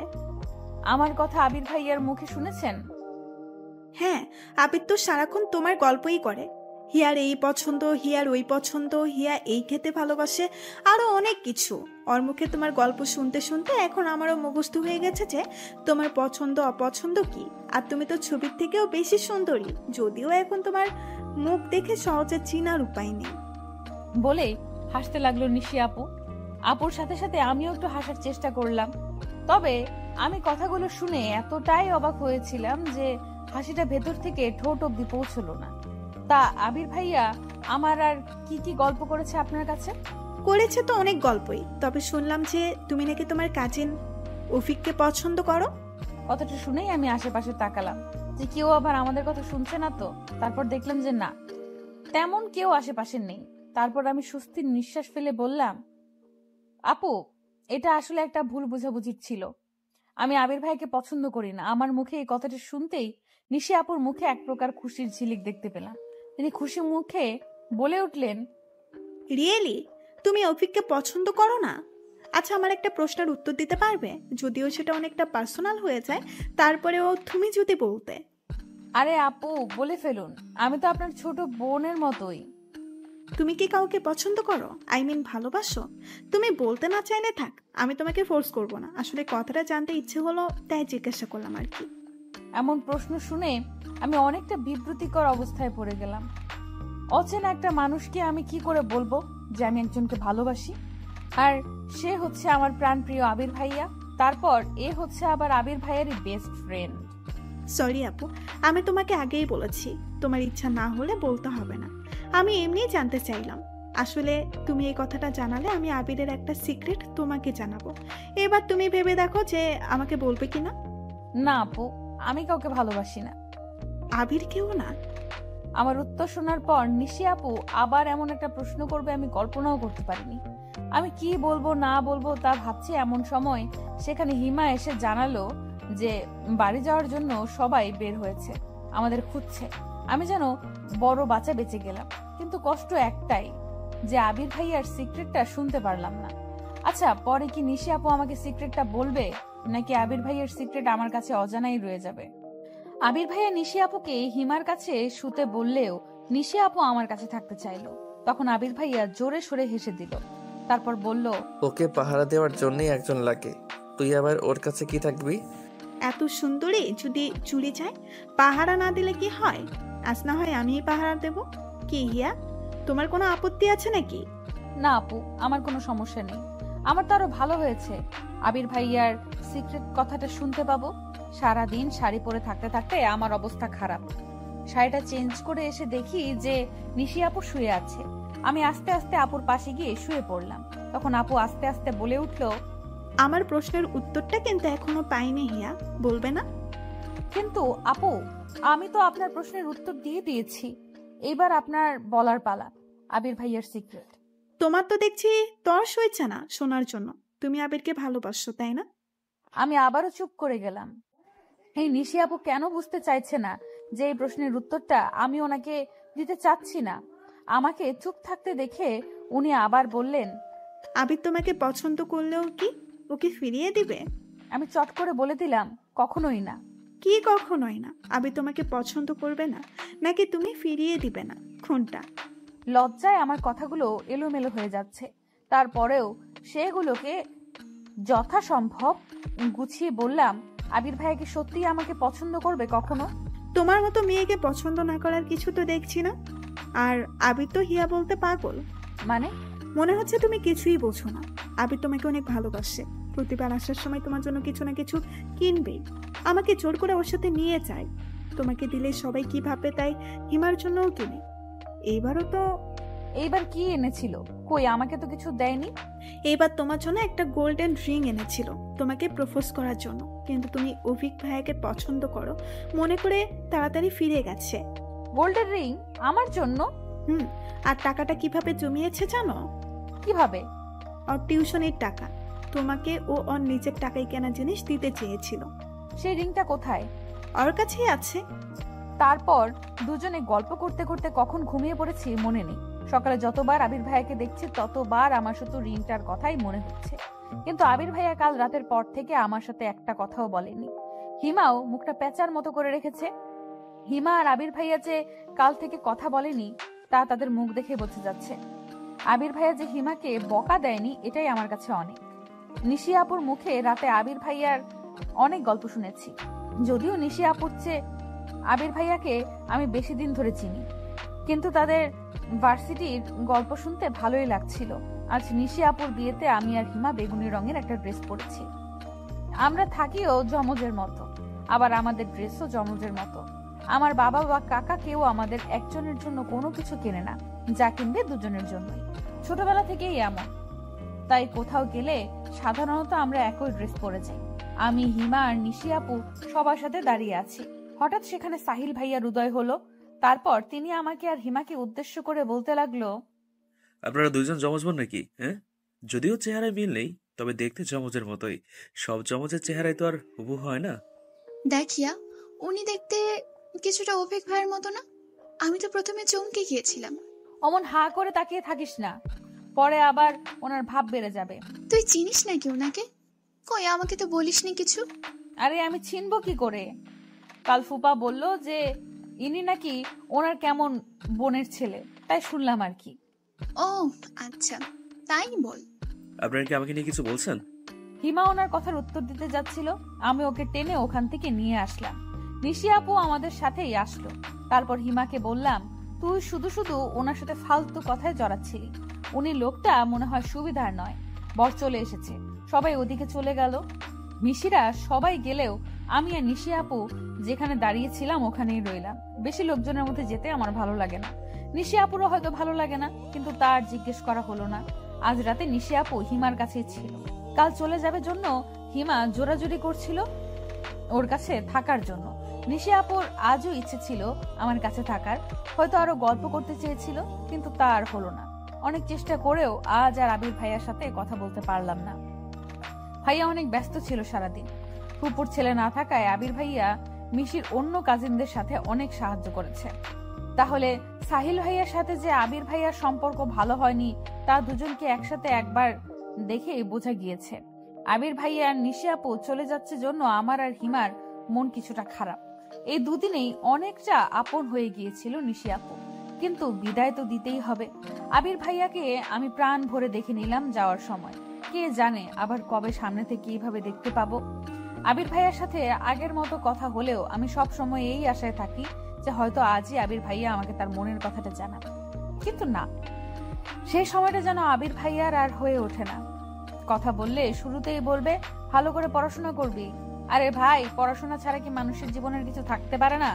সেই জন্য রাগ করে পরীক্ষার মধ্যে আবির ভাইয়ার সাথে আর কথাই বলিনি, কল করলেও ধরিনি। পড়াশোনার কথা শোনার জন্য আমি তার সাথে কথা বলবো? আজ আমার এসএসসি পরীক্ষা শেষ হলো। আজ ভেবে রেখেছি যে আবির ভাইয়ের সাথে অনেকক্ষণ কথা বলবো, কিন্তু আবির ভাইকে কল করার পর কল রিসিভ করেই বলল, আজ তো পরীক্ষা শেষ, তোর তো মজা। আমার সেকেন্ড ইয়ার ফাইনাল পরীক্ষা, আমার প্যারা শুরু। তা পরীক্ষা কেমন দিলি? অনেক ভালো হয়েছে। ভালো না চাই, রেজাল্টেই জানা যাবে। হিমাও তো বললো ভালো হয়েছে। তোদের ভালো কোনো বিশ্বাস নেই? কেন, শুধু কি আপনারাই ভালো রেজাল্ট করতে পারেন? আমরা পারি না? যত সব ঢং। কথাই চিড়ে ভেজে না, রেজাল্ট দিলেই দেখা যাবে। আচ্ছা এখন রাখি, আমি একটু বাইরে আছি, পরে কথা হবে বলেই কলটা কেটে দিল। রাগে আমার গা জ্বালা করছে। একে তো অপমান করলো, তার উপর আবার মুখের উপরে কল কেটে দিল। পছন্দ করি বলি কি তার 7 খুন মাফ করবো নাকি? আমিও আর কল করব না। বিকেলে আমি আর হিমা অনেক দিন পর হাঁটতে বেরিয়েছি। এমন সময় মা কল করে তাড়াতাড়ি বাড়ি যেতে বলল। আমি আর হিমা প্রায় দৌড়ে বাড়ি চলে গেলাম। তারপর মা বলল, পরীক্ষা শেষ হয়েছে আর দুজনের পাড়া বেড়ানো আবার শুরু হয়ে গেছে। এখন থেকে দুজনে বাড়িতেই থাকবে, দরকার ছাড়া কোথাও যাবে না। কি হয়েছে চাচি? আমাদের পরীক্ষা শেষ, এখনো তো শুধু ঘুরেই বেড়াবো। তোমার বড় কাকার নির্দেশ, তোমরা এখন বড় হয়েছো, কোথাও যাওয়া যাবে না। তিনি নাকি তোমাদের রাস্তার মাঝে দাঁড়িয়ে হাসতে দেখেছে। বড় কাকার কথা শুনে আমি আর হিমা দুজনেই চুপ হয়ে গেলাম। কারণ বড় কাকাকে শুধু আমি আর হিমা নয়, বাড়ির সবাই ভীষণ ভয় পায়। বড় কাকার কথাই এই বাড়িতে শেষ কথা। তার মুখের উপরে কথা বলার সাহস কারণ নেই। আবির ভাইয়ার পরীক্ষা শেষের দিকে, পরীক্ষা শেষ করেই বাড়ি আসবে। আমার কি যে আনন্দ হচ্ছে তা বলে বোঝাতে পারবো না। আমি বসে বসে ফোন দেখছি। হিমা ওর মামার বাড়ি বেড়াতে গেছে। এমন সময় বাবা চিন্তিত মুখে আমার ঘরে এসে বললেন, হিয়া মা, তোকে কাল দেখতে আসবে, তৈরি হয়ে থাকিস। দেখতে আসবে মানেটা কি বাবা? তোমরা কি আমাকে আর পড়াতে চাও না? তুমি বলেছিলে রেজাল্ট দেবার পর আমি কোথাও চান্স না পেলে আমাকে বিয়ে দেবে। আমি সেটা মেনে নিয়েছি। কোচিং করতে যেতে দিলে না, সেটাও মেনে নিয়েছি। কিন্তু এখন হুট করে দেখতে আসবে, এসবের মানে কি?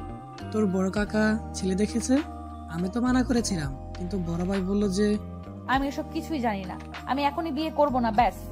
দেখতে আসলে তো আর বিয়ে হয়ে যাবে না, এমন করিস না মা, তোর বড় কাকার মান সম্মান আছে না। অবশেষে বাবার অনুরোধে আমি রাজি হয়ে গেলাম। পরের দিন মা আমাকে পুতুলের মতো সাজিয়ে পাত্রপক্ষের সামনে বসিয়ে দিল। পাত্রপক্ষ আমাকে খুঁটিয়ে খুঁটিয়ে দেখলো।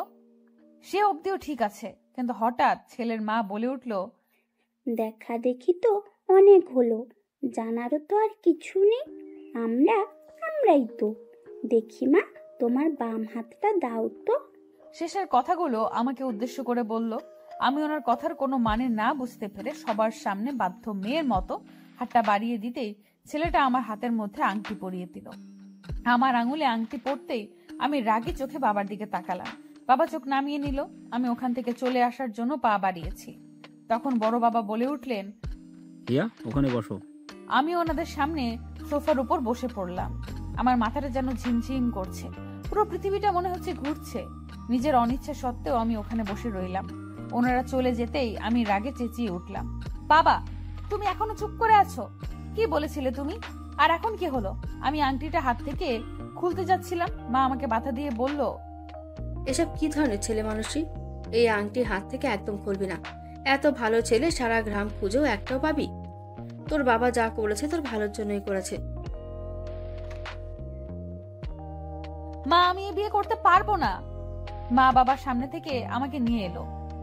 তারপর বলল, পাগল হয়ে গেছিস? তোর বড় কাকা শুনলে কি বলবে? মেয়ে মুখে মুখে তর্ক করছে।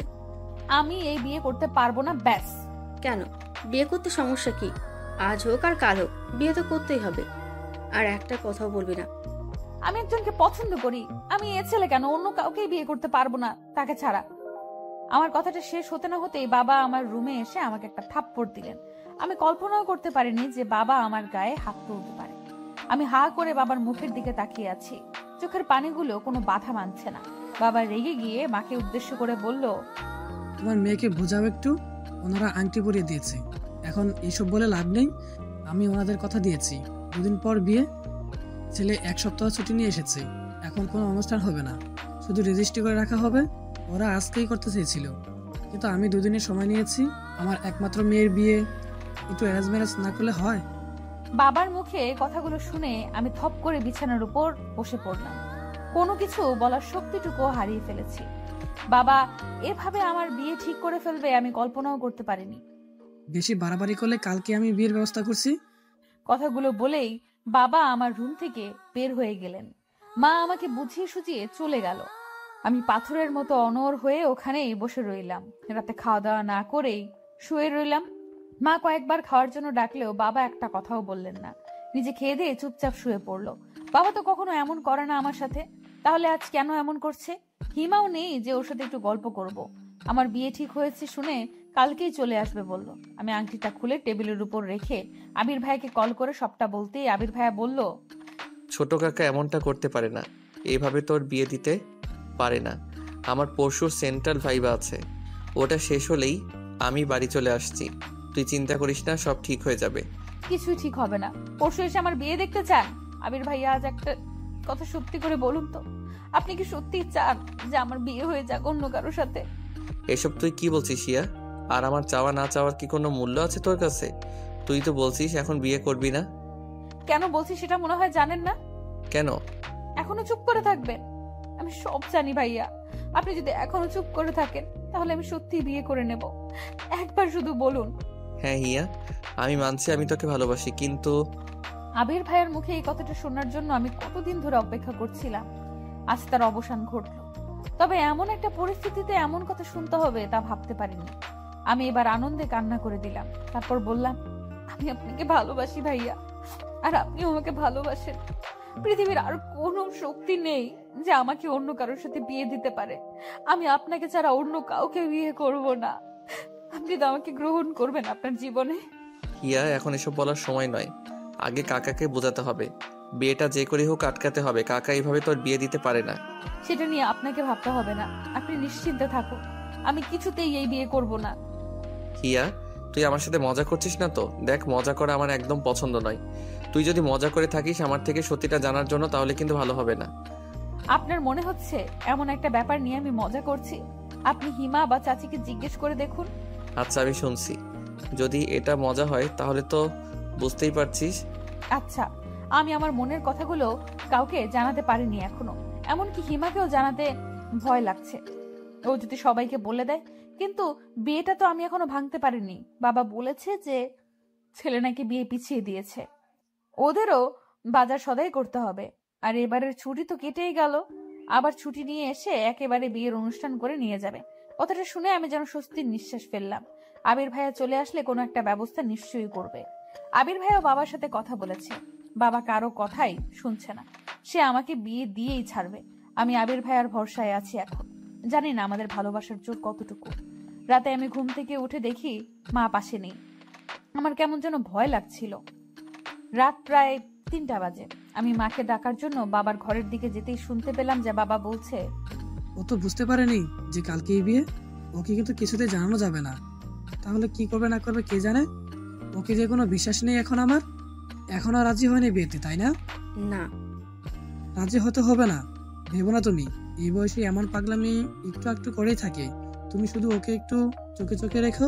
ছেলেটা অনেক ভালো, বিয়ে হয়ে গেলেই দেখবে সব ঠিক হয়ে যাবে। আমার কিন্তু ভয় লাগছে। মেয়েকে এইভাবে জোর করে বিয়ে দেওয়াটা কি ঠিক? যদি বিয়ের পর সমস্যা করে তখন তো আরো সমস্যা হবে। তুমি বেশি ভেবো না তো। কত বিয়ে দেখলাম এমন, সব ঠিক হয়ে যাবে। আচ্ছা, তুমি এবার যাও, ও আবার জেগে যেতে পারে। কথাগুলো শুনেই আমি কান্না করতে লাগলাম। আমার বাবা মা আমার সাথে এমন শত্রুতা কেন শুরু করে দিয়েছে আমি বুঝতে পারছি না। তার মানে কালকেই আমার বিয়ে দিবে? আমি যেন উল্টাপাল্টা কিছু না করে তাই আমাকে শান্ত করে রেখেছে কেন? মা এসে আমার পাশে শুয়ে পড়লো, তারপর আমার মাথায় হাত বুলিয়ে দিতে লাগলো। আমি কি করব কিছুই বুঝতে পারছি না। এখন তো আবির ভাইয়াকেও জানানো যাবে না, কিন্তু আবির ভাইয়া ছাড়া আর কাউকে আমি বিয়ে করতে পারবো না। সকালের আলো ফোটার আগেই আমি মোবাইলের আলো জ্বালিয়ে বসে বসে খুব সাবধানে একটা চিরকুট লিখলাম, প্রিয় বাবা মা, আমাকে ক্ষমা করে দিও। আমি এই বিয়ে করতে পারবো না। আমি একজনকে ভালোবাসি। তোমরা আমার সাথে এমন কেন করছো জানি না, তবে আমি তোমাদের অনুরোধ রাখতে পারলাম না। সরি বাবা, সরি মা, আমাকে খুঁজতে হবে না। আমি অনেক দূরে চলে যাচ্ছি। ভালো থেকো আর আমার জন্য দোয়া করো। তোমাদের হিয়া। বললাম তো চলে যাব, কিন্তু কোথায় যাব? আবির ভাইকে কল করলাম অনেকবার, কিন্তু এত সকালে আবির ভাইয়া কল রিসিভ করলো না। আমার একমাত্র গন্তব্য এখন আবির ভাইয়ার ভার্সিটি। আমি চুপি চুপি মায়ের বোরকাটা পরে একটা ছোট্ট হ্যান্ডব্যাগে 1 বোতল পানি আর মোবাইলটা নিয়ে বেরিয়ে পড়লাম। তারপর বাবার মানিব্যাগ থেকে 10,000 টাকা খানেক টাকা পেলাম, পুরোটাই রেখে দিলাম। তারপর অন্ধকারের মধ্যে বেরিয়ে পড়লাম। যে মানুষ সকালের আজান হওয়ার পরেও একা রুমের বাইরে যেতে ভয় পায়, সেই মানুষ আজ আজানের সময় বাড়ির বাইরে বেরিয়ে পড়লাম। প্রায় আধা ঘন্টার মতো হেঁটে হেঁটে আমি বাস স্টেশনে পৌঁছালাম। সকালের বাসটা পেয়েও গেলাম। শহর আমাদের গ্রাম থেকে ততটাও দূরে নয়। 2 ঘন্টার মতো সময় লাগে। আমি বাসে উঠে স্বস্তির নিঃশ্বাস নিলাম। তার মানে এতক্ষণও চিঠিটা মনে হয় কারোর হাতে পড়েনি, নইলে এতক্ষণে এখানে লোক চলে আসতো। আমি অবশ্য বোরকা পরে থাকায় কেউ দেখলেও চিনতে পারছে না। এই যা বাচ্চা। বাস চলতে শুরু করলো। আমি আরো কয়েকবার আবির ভাইকে কল করলাম, কিন্তু রিসিভ করলো না। আমার পাশে এক মধ্যবয়স্ক মহিলা বসেছিল। উনি নিজের ফোনটা বের করে আমার দিকে বাড়িয়ে দিল। কোথায় যাবি মা?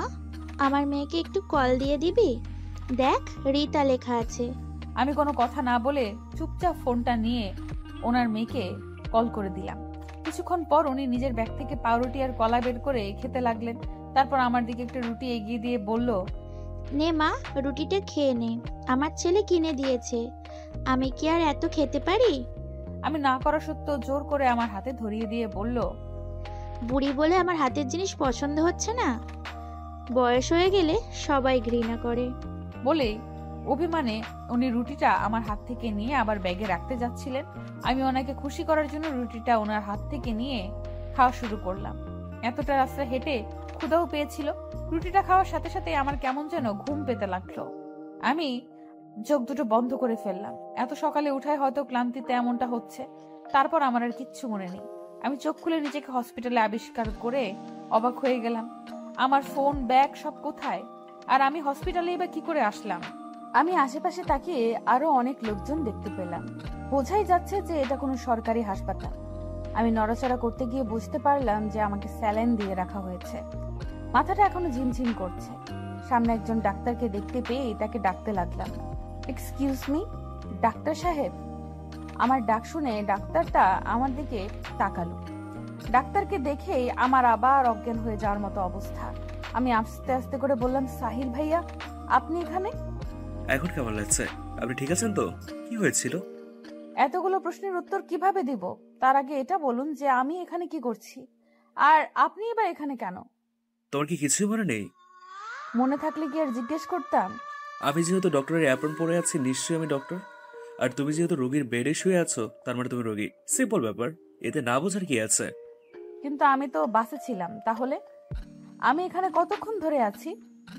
ঘন্টা 2 হবে হয়তো। আমি তো একটু আগে ডিউটিতে এসে তোমাকে দেখে অবাক হয়ে গেছি। প্রথমে ভেবেছিলাম যে হয়তো আমার মনের ভুল, কিন্তু পরে দেখি না। আপনার ফোনটা দেওয়া যাবে? চিন্তা করো না, আমি তোমার বাসা জানিয়ে দিয়েছি। আপনি আমার থেকে না শুনে আমার বাসায় কেন কল করলেন? হাউ স্ট্রেঞ্জ, আমি আপনার উপকার করলাম আর আপনি আমাকে এভাবে বলছেন? জানেন আপনাকে যে মেডিসিন দিয়ে অজ্ঞান করা হয়েছে তা অতিরিক্ত মাত্রায় ব্যবহার করলে মৃত্যু পর্যন্ত হতে পারে। আপনার ভাগ্য অনেক ভালো যে ডোজ একদম অল্প ছিল। আপনি অসুস্থ আর আমি আপনার বাসায় জানাবো না? না বলবেন না, কারণ আমি বাড়ি থেকে পালিয়ে এসেছি। এখানে আমাকে আর কতক্ষণ থাকতে হবে? স্যালাইনটি শেষ হলেই আপনি বাসায় যেতে পারবেন, তবে কয়েকদিন রেস্টে থাকতে হবে। আর আপনি পালিয়ে এসেছেন মানে? আচ্ছা, আপনি আমাকে আপনি করে বলছেন কেন? আমি আপনার অনেক ছোট, তুমি করে বলতে পারেন। বাড়ি থেকে কেউ আসছে আমাকে নিতে? না, আবির এসে তোমাকে নিয়ে যাবে। এবার বলো, পালিয়ে কেন এসছো বাড়ি থেকে, তাও আবার একা একা? আবির ভাইয়ার জন্য। আচ্ছা, আবির ভাইয়া কখন আসবে বলেছে? মানে কি বলছো তুমি এসব? আবির ভাইয়ের জন্য মানে? আমি আবির ভাইকে ভালোবাসি তাই। আমি আর কিছু বলার আগেই কেউ সাহিল ভাইয়াকে ডাকতে লাগলো। আর উনি আমার পুরো কথা না শুনেই হন্তদন্ত হয়ে ছুটে গেল। সাহিল ভাইয়া যেতেই আমার মনে পড়লো যে ওনাকে আমি আবির ভাইয়ার কথা কেন বললাম। এখন যদি উনি বাড়িতে সব বলে দেয়, ওই মেডিসিনের প্রভাবে কি সত্যি আমার জ্ঞান বুদ্ধি লোপ পেয়েছে? আমি যাকে তাকে সব বলে দিচ্ছি। প্রায় ঘন্টা 2 পর আমার স্যালাইন শেষ হলো। একজন নার্স এসে স্যালাইনের সুচটা খুলে দিল। এরই মধ্যে সাহিল ভাইয়া আর একবারও আসেনি। হয়তো ব্যস্ত আছে, কিন্তু আবির ভাইয়াও এখন আসছে না কেন? আমার খুব চিন্তা হচ্ছে। একজনের কাছ থেকে সময় জানতে পারলাম যে প্রায় 3টা বেজে গেছে। আমি একটা বিষয়ে অবাক হচ্ছি। আমি হাসপাতালে, অথচ আমার বাড়ির কেউ আসলো না। আবির ভাইয়া কখন আমায় নিয়ে যাবে সেই আশায় আছে। আমাকে নিয়ে কারোর কোনো মাথা ব্যথা নেই। পরক্ষণেই মনে হলো যে আজ আমার বিয়ে হওয়ার কথা ছিল, আর সেখান থেকে আমি পালিয়ে এসেছি। বাড়ির লোক তো আমার উপরে ভীষণ রেগে আছে, তাই বলে একবার দেখতেও আসবে না।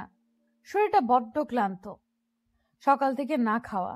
সাহিল ভাইয়া এক নার্সকে দিয়ে কিছু ফলমূল আর পানীয় কিনে পাঠিয়েছে, কিন্তু আমার কিছু খেতে মন চাইছে না। তারপরেও একা একা নিজেকে এতিমের মতো লাগছে। সবার পাশে কেউ না কেউ আছে, অথচ আমার পাশে কেউ নেই। অনেকেই এসে জিজ্ঞেস করছে যে কি হয়েছিল। শেষে বিরক্ত হয়ে চোখ বন্ধ করে ঘুমের ভান ধরে পড়ে রইলাম। আর কারোর কোনো প্রশ্নের উত্তর দিতে মন চাইছে না। কতক্ষণ এভাবে শুয়েছিলাম মনে নেই। হঠাৎ মাথায় কারোর হাতের ছোঁয়া পেতেই চোখ দুটো আপনা আপনি খুলে গেল। আমি চোখ খুলে আবির ভাইকে দেখে লাফ দিয়ে বেড থেকে উঠে বসলাম। তারপর চোখে মুখে খুশির আভা ফুটিয়ে তুলে বললাম, আপনি এসেছেন? এত দেরি কেন করলেন? আমি কখন থেকে একা একা আপনার জন্য ওয়েট করছি। জানেন, বাড়ি থেকে কেউ আমাকে দেখতে আসেনি। কথাটা বলে আমি কান্না করে দিলাম। আমাকে কান্না করা দেখে আবির ভাইয়া আমার মাথায় হাত বুলিয়ে দিতে দিতে বলল, গাদি, তুই বাড়ি থেকে পালিয়ে এসেছিস। ধরতে গেলে বিয়ের আসর থেকে বাড়ির সবাই ভীষণ রেগে আছে। ছেলে পক্ষকে জানিয়েছে যে কিছু ঝামেলার কারণে আজ আর বিয়েটা হবে না। বাড়ির কেউ চায় না যে তোর পালিয়ে আসার ব্যাপারটা গ্রামের কেউ জানুক, তাই কেউ আসেনি। আমাকে বলেছে সন্ধ্যার পর তোকে নিয়ে বাড়ি ফিরতে। দিনের বেলায় গেলে সবার চোখে পড়লে নানা প্রশ্ন করবে। গ্রামের মানুষ বুঝিসই তো, তিলকে তাল বানাবে। তাই বলে আপনিও এত দেরি করে আসবেন? জানেন আমার এখানে কত খারাপ লাগছিল। আরে পাগলি, আমার তো তখনই ছুটে আসতে ইচ্ছে করছিল যখন শুনলাম যে তুই হাসপাতালে, কিন্তু ভাইবা শেষ না করে কি করে আসি বল। আর সাহিল ভাই আছে শুনে আরেকটু নিশ্চিত হলাম। আমি আর এখানে থাকবো না, আমি বাড়ি যাব। আমার ব্যাগ, টাকা, ফোন কিছুই নেই, সব নিয়ে গেছে। তুই ঠিক আছিস সেটাই আমার কাছে অনেক। সাহিল ভাইয়া বলেছে যে মেডিসিনের ডোজ একদম অল্প ছিল, কিছুদিন রেস্ট করলেই ঠিক হয়ে যাবি। এই তো একটু পরেই আমরা বের হব। কিছু খেয়েছিস? আমি নাসূচক মাথা নাড়ালাম। আবির ভাইয়া আমার পাশে রাখা খাবারগুলো দেখলেন। তারপর উনি নিজের আনা কমলার খোসা ছাড়িয়ে আমার মুখে পুরে দিলেন। ইচ্ছে না হলেও এবার আমি রাজরানীর মতো খেতে লাগলাম। এই প্রথম আবির ভাইয়া নিজ হাতে আমাকে কিছু খাইয়ে দিচ্ছে। আমি আবির ভাইয়ার হাতে খাচ্ছিলাম আর দু চোখ ভরে ওনাকে দেখছিলাম। আবির ভাইয়ার চোখে চোখ পড়তেই লজ্জায় আমি নিজের চোখ নামিয়ে নিলাম। সন্ধ্যার আগেই সাহিল ভাইয়ার সাথে দেখা করে আমরা বাড়ির পথে রওনা দিচ্ছি। তখন সাহিল ভাইয়া আবির ভাইয়াকে লক্ষ্য করে বলল, যে মেয়েটা তোমার কাছে আসার জন্য এত বড় রিস্ক নিল, তাকে কখনো কষ্ট দিও না আবির। এমন ভালোবাসা কোথাও পাবে বলে আমার মনে হয় না। সাহিল ভাইয়ার মুখে এমন কথা শুনে আবির ভাইয়া কিছুটা বিস্ময় নিয়ে আর রাগ নিয়ে আমার দিকে তাকালো। আমি বুঝতে পেরে মাথা নিচু করে নিলাম। আবির ভাইয়া এবার সাহিল ভাইয়ার দিকে তাকিয়ে মুখে কিছুটা হাসি আনার চেষ্টা করলো। তারপর বলল, অবশ্যই ভাইয়া, আর থ্যাঙ্কস আজ সারাদিন ওর খেয়াল রাখার জন্য। আপনি কি এই কথাটা বাসার কাউকে জানিয়েছেন? আমি নিজে একজনকে ভালোবাসতাম, কিন্তু আমার ভুলের জন্য তাকে হারিয়েছি। ভালোবাসা হারানোর কষ্টটা আমি বুঝি। চিন্তা করো না, আমি কখনো তোমাদের বিপদের কারণ হব না। আর কোনো হেল্প লাগলে আমি আছি। ইয়া, তোমার বাসার সবাই মনে করেছে যে তুমি আমার কাছে চলে এসেছিলে, কিন্তু আমি তোমাকে পাতা দিইনি। তাদের ফোন করে সবটা জানিয়ে দেওয়ার জন্য আমাকে থ্যাঙ্কস জানিয়েছে, আর তোমার হয়ে ক্ষমাও চেয়েছে। আবিরের জন্য এসে জানলে এতক্ষণে হয়তো। শেষের কথাগুলো সাহিল ভাইয়া আমাকে উদ্দেশ্য করে বলল। তার মানে আমার বাবা মা ভেবেছে যে আমি সাহিল ভাইয়াকে ভালোবাসি। হায় আল্লাহ! সাহিল ভাইয়ার মুখে কথাগুলো শোনার পর আবির ভাইয়া আমার হাতটা শক্ত করে চেপে ধরে বলল, আমি হিয়ার সুখের জন্য সব করতে পারি। আল্লাহর কাছে লাখ লাখ শুক্রিয়া যে আজ হিয়ার কিছু হয়ে যায়নি, নইলে আমি নিজেকে কখনো ক্ষমা করতে পারতাম না। কিভাবে তোমাকে রক্ষা করবে আবির? কি অধিকার আছে তোমার ওর উপর? ভালোবাসার জোর। আমি হিয়াকে অনেক ভালোবাসি, আর সেই জোর দিয়ে আমি ওকে রক্ষা করব। আদৌ কি সেটা এত শক্তিশালী? মানে? হিয়া বাসা যাওয়ার পরেই ওই ছেলেটার সাথে জোর করে হিয়ার বিয়ে দিয়ে দেবে। ওই ছেলে জানে যে হিয়া সাজার জন্য পার্লারে এসছে, তাই এত দেরি হচ্ছে। এই কারণেই তোমাদের বাসা থেকে কেউ আসতে পারেনি। সবাই হিয়ার পৌঁছানোর অপেক্ষায় আছে। আর একবার হিয়ার বিয়েটা হয়ে গেলে আমি কিছুতেই হিয়ার এই বিয়ে হতে দেব না। কিন্তু আমাকে তো বলেছে যে বিয়ে পিছিয়ে গিয়েছে। কারণ তুমি যদি হিয়াকে বলে দাও তাই। আর কিভাবে তুমি হিয়ার বিয়ে আটকাবে? হ্যাঁ, তুমি তো হিয়াকে বাসায় নিয়ে যাচ্ছ, আর ওখানে গেলে কেউ তোমার কথা শুনবে না। আমি বাড়ি যাব না। আমি অন্য কাউকে বিয়ে করতে পারবো না। আমার বাবা মা আমার সাথে কেন এমন করছে? আমি অসুস্থ আর তারা আমার বিয়ে নিয়ে পড়ে আছে। আমি এখন কি করব? একটাই রাস্তা আছে, যদিও তো অনেক রিস্কি, কিন্তু এছাড়া আর কোনো উপায় নেই এই বিয়ে আটকানোর। কি সেটা? আবির, তুমি কি হিয়াকে সত্যিই ভালোবাসো? আমি আর কতবার বলবো? হ্যাঁ, আমি হিয়াকে ভালোবাসি, ভীষণ ভালোবাসি। কেন? হিয়াকে বিয়ে করতে পারবে? ভালোবাসি যখন, বিয়ে তো অবশ্যই করব। আরে আমি সে কথা বলিনি। তুমি কি এখন হিয়াকে বিয়ে করতে পারবে? আমি হিয়াকে এভাবে পেতে চাই না। আমার পরিবারের সবাইকে কষ্ট দিয়ে আমরা কি সুখী হতে পারবো? সবার সম্মতিতে আমি হিয়াকে নিজের করে পেতে চাই। আর এখন আমার নিজেরই কোনো ঠিক ঠিকানা নেই, হিয়াকে ভালো রাখবো কি করে? কিন্তু তোমার পরিবার যদি সেটা না চায়? তারা যদি তোমাদের বিয়েতে রাজি না হয়, অথবা তুমি প্রতিষ্ঠিত হওয়ার আগেই যদি হিয়া অন্য কারো হয়ে যায়, তখনও কি তুমি তোমার পরিবারের সম্পত্তির আশাতে থাকবে, নাকি দাঁড়িয়ে থেকে হিয়াকে অন্যের হাতে তুলে দেবে? কোনটা? আপনি নেগেটিভ কেন ভাবছেন? পজিটিভ ভাবুন। আমি আর হিয়া যদি দুজন দুজনকে পছন্দ করি, তাহলে তারা মেনে কেন নিবে না? আমরা তো বিয়ে করতে চাইছি, কোনো পাপ কাজ তো নয়। আর আমাদের চাওয়ার মধ্যে কোনো কলুষতা বা অপবিত্রতা নেই। তাহলে কেন তারা আমাদের ভালো চাইবে না? আমার বিশ্বাস আছে যে আমার পরিবার অবশ্যই আমার আর হিয়ার ভালোবাসাটা মেনে নিবে। আর যদি না নেয়? দেখুন, আমি হাসপাতালের মধ্যে আছি বলে কিছু বলছি না, আমাকে রাগাবেন না। আপনি বারবার একই ভুল কেন আওড়াচ্ছেন? কারণ তোমার মতো ভুল বিশ্বাস আমারও ছিল আবির। আমিও ভেবেছিলাম যে পরিবারের মানুষ আমাদের এত ভালোবাসে, তাহলে আমাদের সুখের কথা ভেবে অবশ্যই আমাদের কথাই শুনবে, আমাদের পছন্দ মতো আমাদের জীবন বাছাই করতে দেবে। কিন্তু বাস্তবে তা হয় না। বাস্তবতার বড় নিষ্ঠুর। একটা গল্প শুনবে? আমার যদিও ভালো লাগছে না, আর এক মুহূর্ত এখানে থাকতে ইচ্ছে হচ্ছে না, কিন্তু সাহিল ভাইয়ার কথাগুলো শুনতে কেন জানি ভালো লাগছে। ওনার গল্পটা শোনার জন্য বুকটার ভেতরটা আকুপাকু করছে। প্রথম দিন ওনাকে দেখে ভেবেছিলাম যে উনি খুব হাসি খুশি একজন মানুষ, কিন্তু আজ ওনার কথাগুলো শুনে মনে হচ্ছে যে এক বুক কষ্ট নিয়ে উনি মুখে হাসির প্রলেপ দিয়ে থাকেন। আবির ভাইয়া ভাবছিল কি বলবে না বলবে। আমি শরীরের সবটুকু শক্তি দিয়ে জোর করে বলে উঠলাম, আমি শুনবো। আমার কথা শুনে শুধু আবির ভাইয়া আর সাহিল ভাইয়া নয়, আশেপাশের আরো অনেকেই তাকালো। আমি মাথা নিচু করে ফেললাম। সাহিল ভাইয়া আমাদের উদ্দেশ্য করে বলল, আমার রুমে চলো, ওখানে গিয়ে বসে শুনবে। আবির ভাইয়া আমার দিকে রাগী চোখে তাকালো। আমি আবির ভাইয়ার থেকে চোখ নামিয়ে নিয়ে সাহিল ভাইয়ার পেছনে যেতে লাগলাম। সাহিল ভাইয়া আবির ভাইয়ার দিকে তাকিয়ে মুচকি একটা হাসি দিল, কিচ্ছু বলল না। আবির ভাইয়াও উপায় না দেখে চুপচাপ আমাদের সাথে গেল। সাহিল ভাইয়ার রুমে বসার পর উনি ওনার গল্প বলা শুরু করলেন। অনেক বছর আগের কথা, আমি সবে কলেজে ভর্তি হয়েছি। সেখানে পরিচয় হয় আমাদের কলেজের ম্যাথ স্যারের মেয়ে অরুণিতার সাথে। আস্তে আস্তে পরিচয়, ভালো লাগা, তারপর কখন যে দুজন দুজনকে ভালোবেসে ফেলি তা আমরা কেউই বুঝতে পারিনি। আমরা যেহেতু ক্লাসমেট ছিলাম, তাই ফ্রেন্ড হিসেবে মেলামেশা করতাম। আমি ওকে অরু বলে ডাকতাম, আর ও আমাকে সাহি বলে ডাকতো। আমাদের ভালোবাসাটা ছিল বোবা ভালোবাসা, মানে কেউ কাউকে সরাসরি বলিনি যে ভালোবাসি, তবে দুজনেই দুজনকে ভালোবাসতাম তা বুঝতে পারতাম। আর এটা যে শুধু আমরা বুঝতে পারতাম তা নয়, কলেজের সবাই একসময় জেনে যায় যে আমি অরুকে ভালোবাসি। সবাই জানলেও ক্ষতি ছিল না, কিন্তু অরুর বাবা জানতে পেরে ভীষণ রেগে যান। উনি একজন শিক্ষক মানুষ, আর ওনার মেয়ে কিনা একটা ছেলের সাথে প্রেম করে বেড়াচ্ছে। হ্যাঁ, উনি ব্যাপারটা কিছুতেই মেনে নিতে পারেননি। আমাদের এইচএসসি পরীক্ষার আগেই ওর কলেজে আসা বন্ধ করে দেয়। আবার তো পড়াশোনা, নাওয়া খাওয়া সব যেন বন্ধ হয়ে যায়।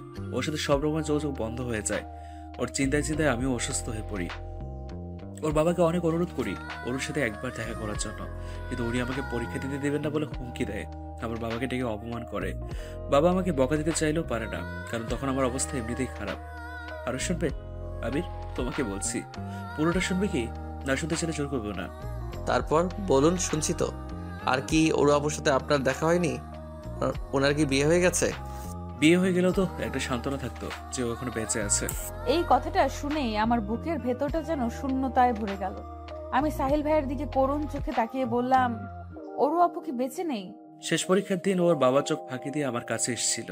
আমাকে বারবার বলেছিল ওকে নিয়ে যেন পালিয়ে যাই কোথাও, ওকে যেন বিয়ে করে নেই, তারপর যা হয় দেখা যাবে। আমি তখন অনেক ছোট, ওই সময় বিয়ে। আমি ওরুকে বোঝাতে চেষ্টা করি যে আস্তে আস্তে সব ঠিক হয়ে যাবে। আমরা ভার্সিটিতে উঠলে তখন তো আর কেউ পাহারা দেবে না। ভার্সিটি আলাদা হলেও আমরা যোগাযোগ রাখবো, আর পড়াশোনা শেষ করে আমরা বিয়ে করে নেব।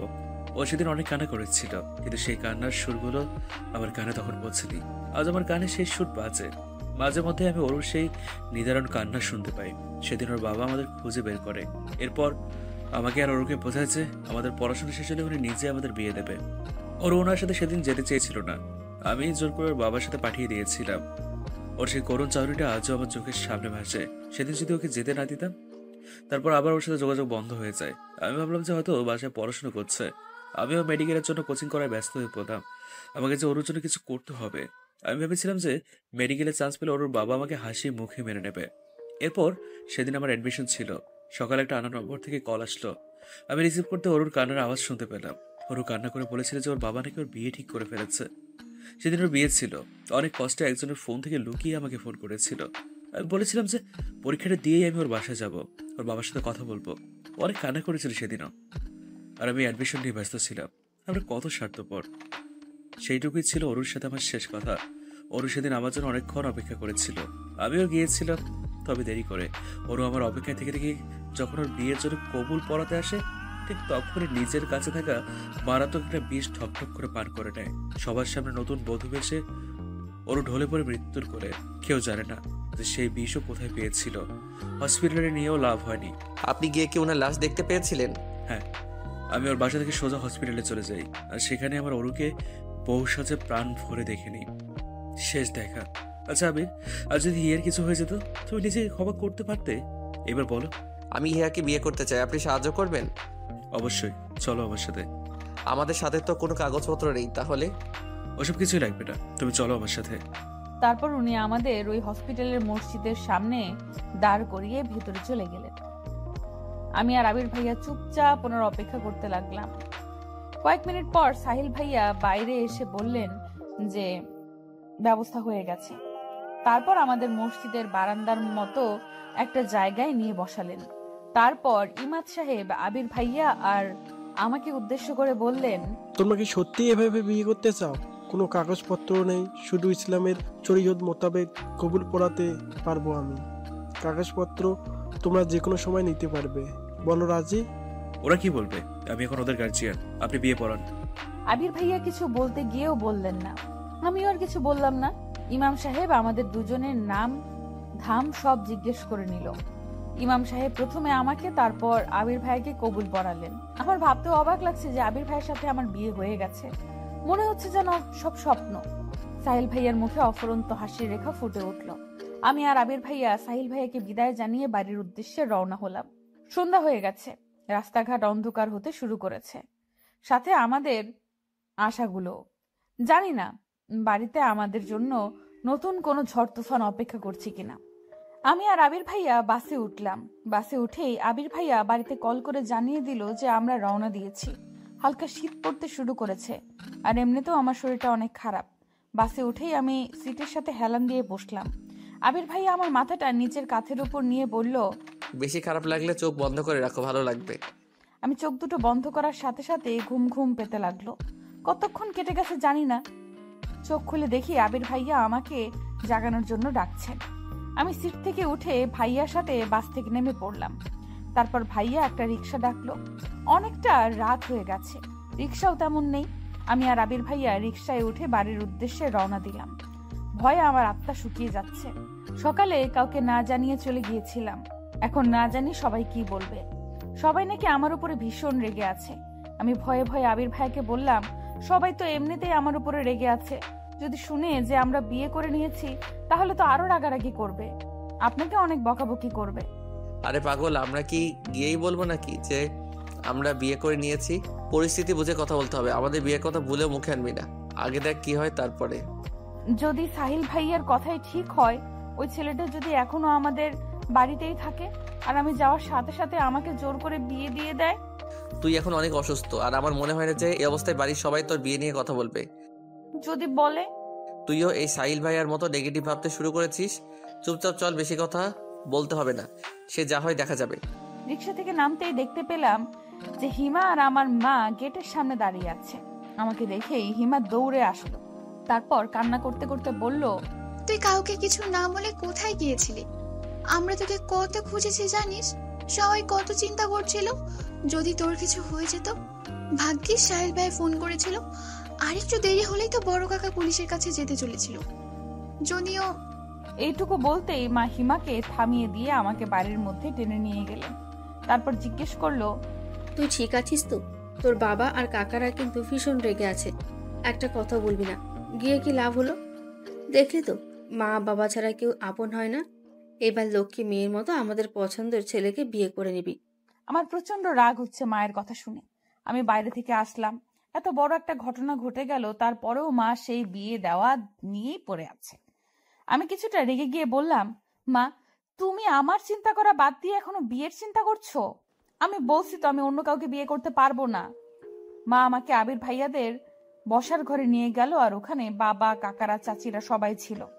আমার শেষের কথাটা এত জোরে বলেছি যে সবাই সেটা শুনতে পেয়েছে।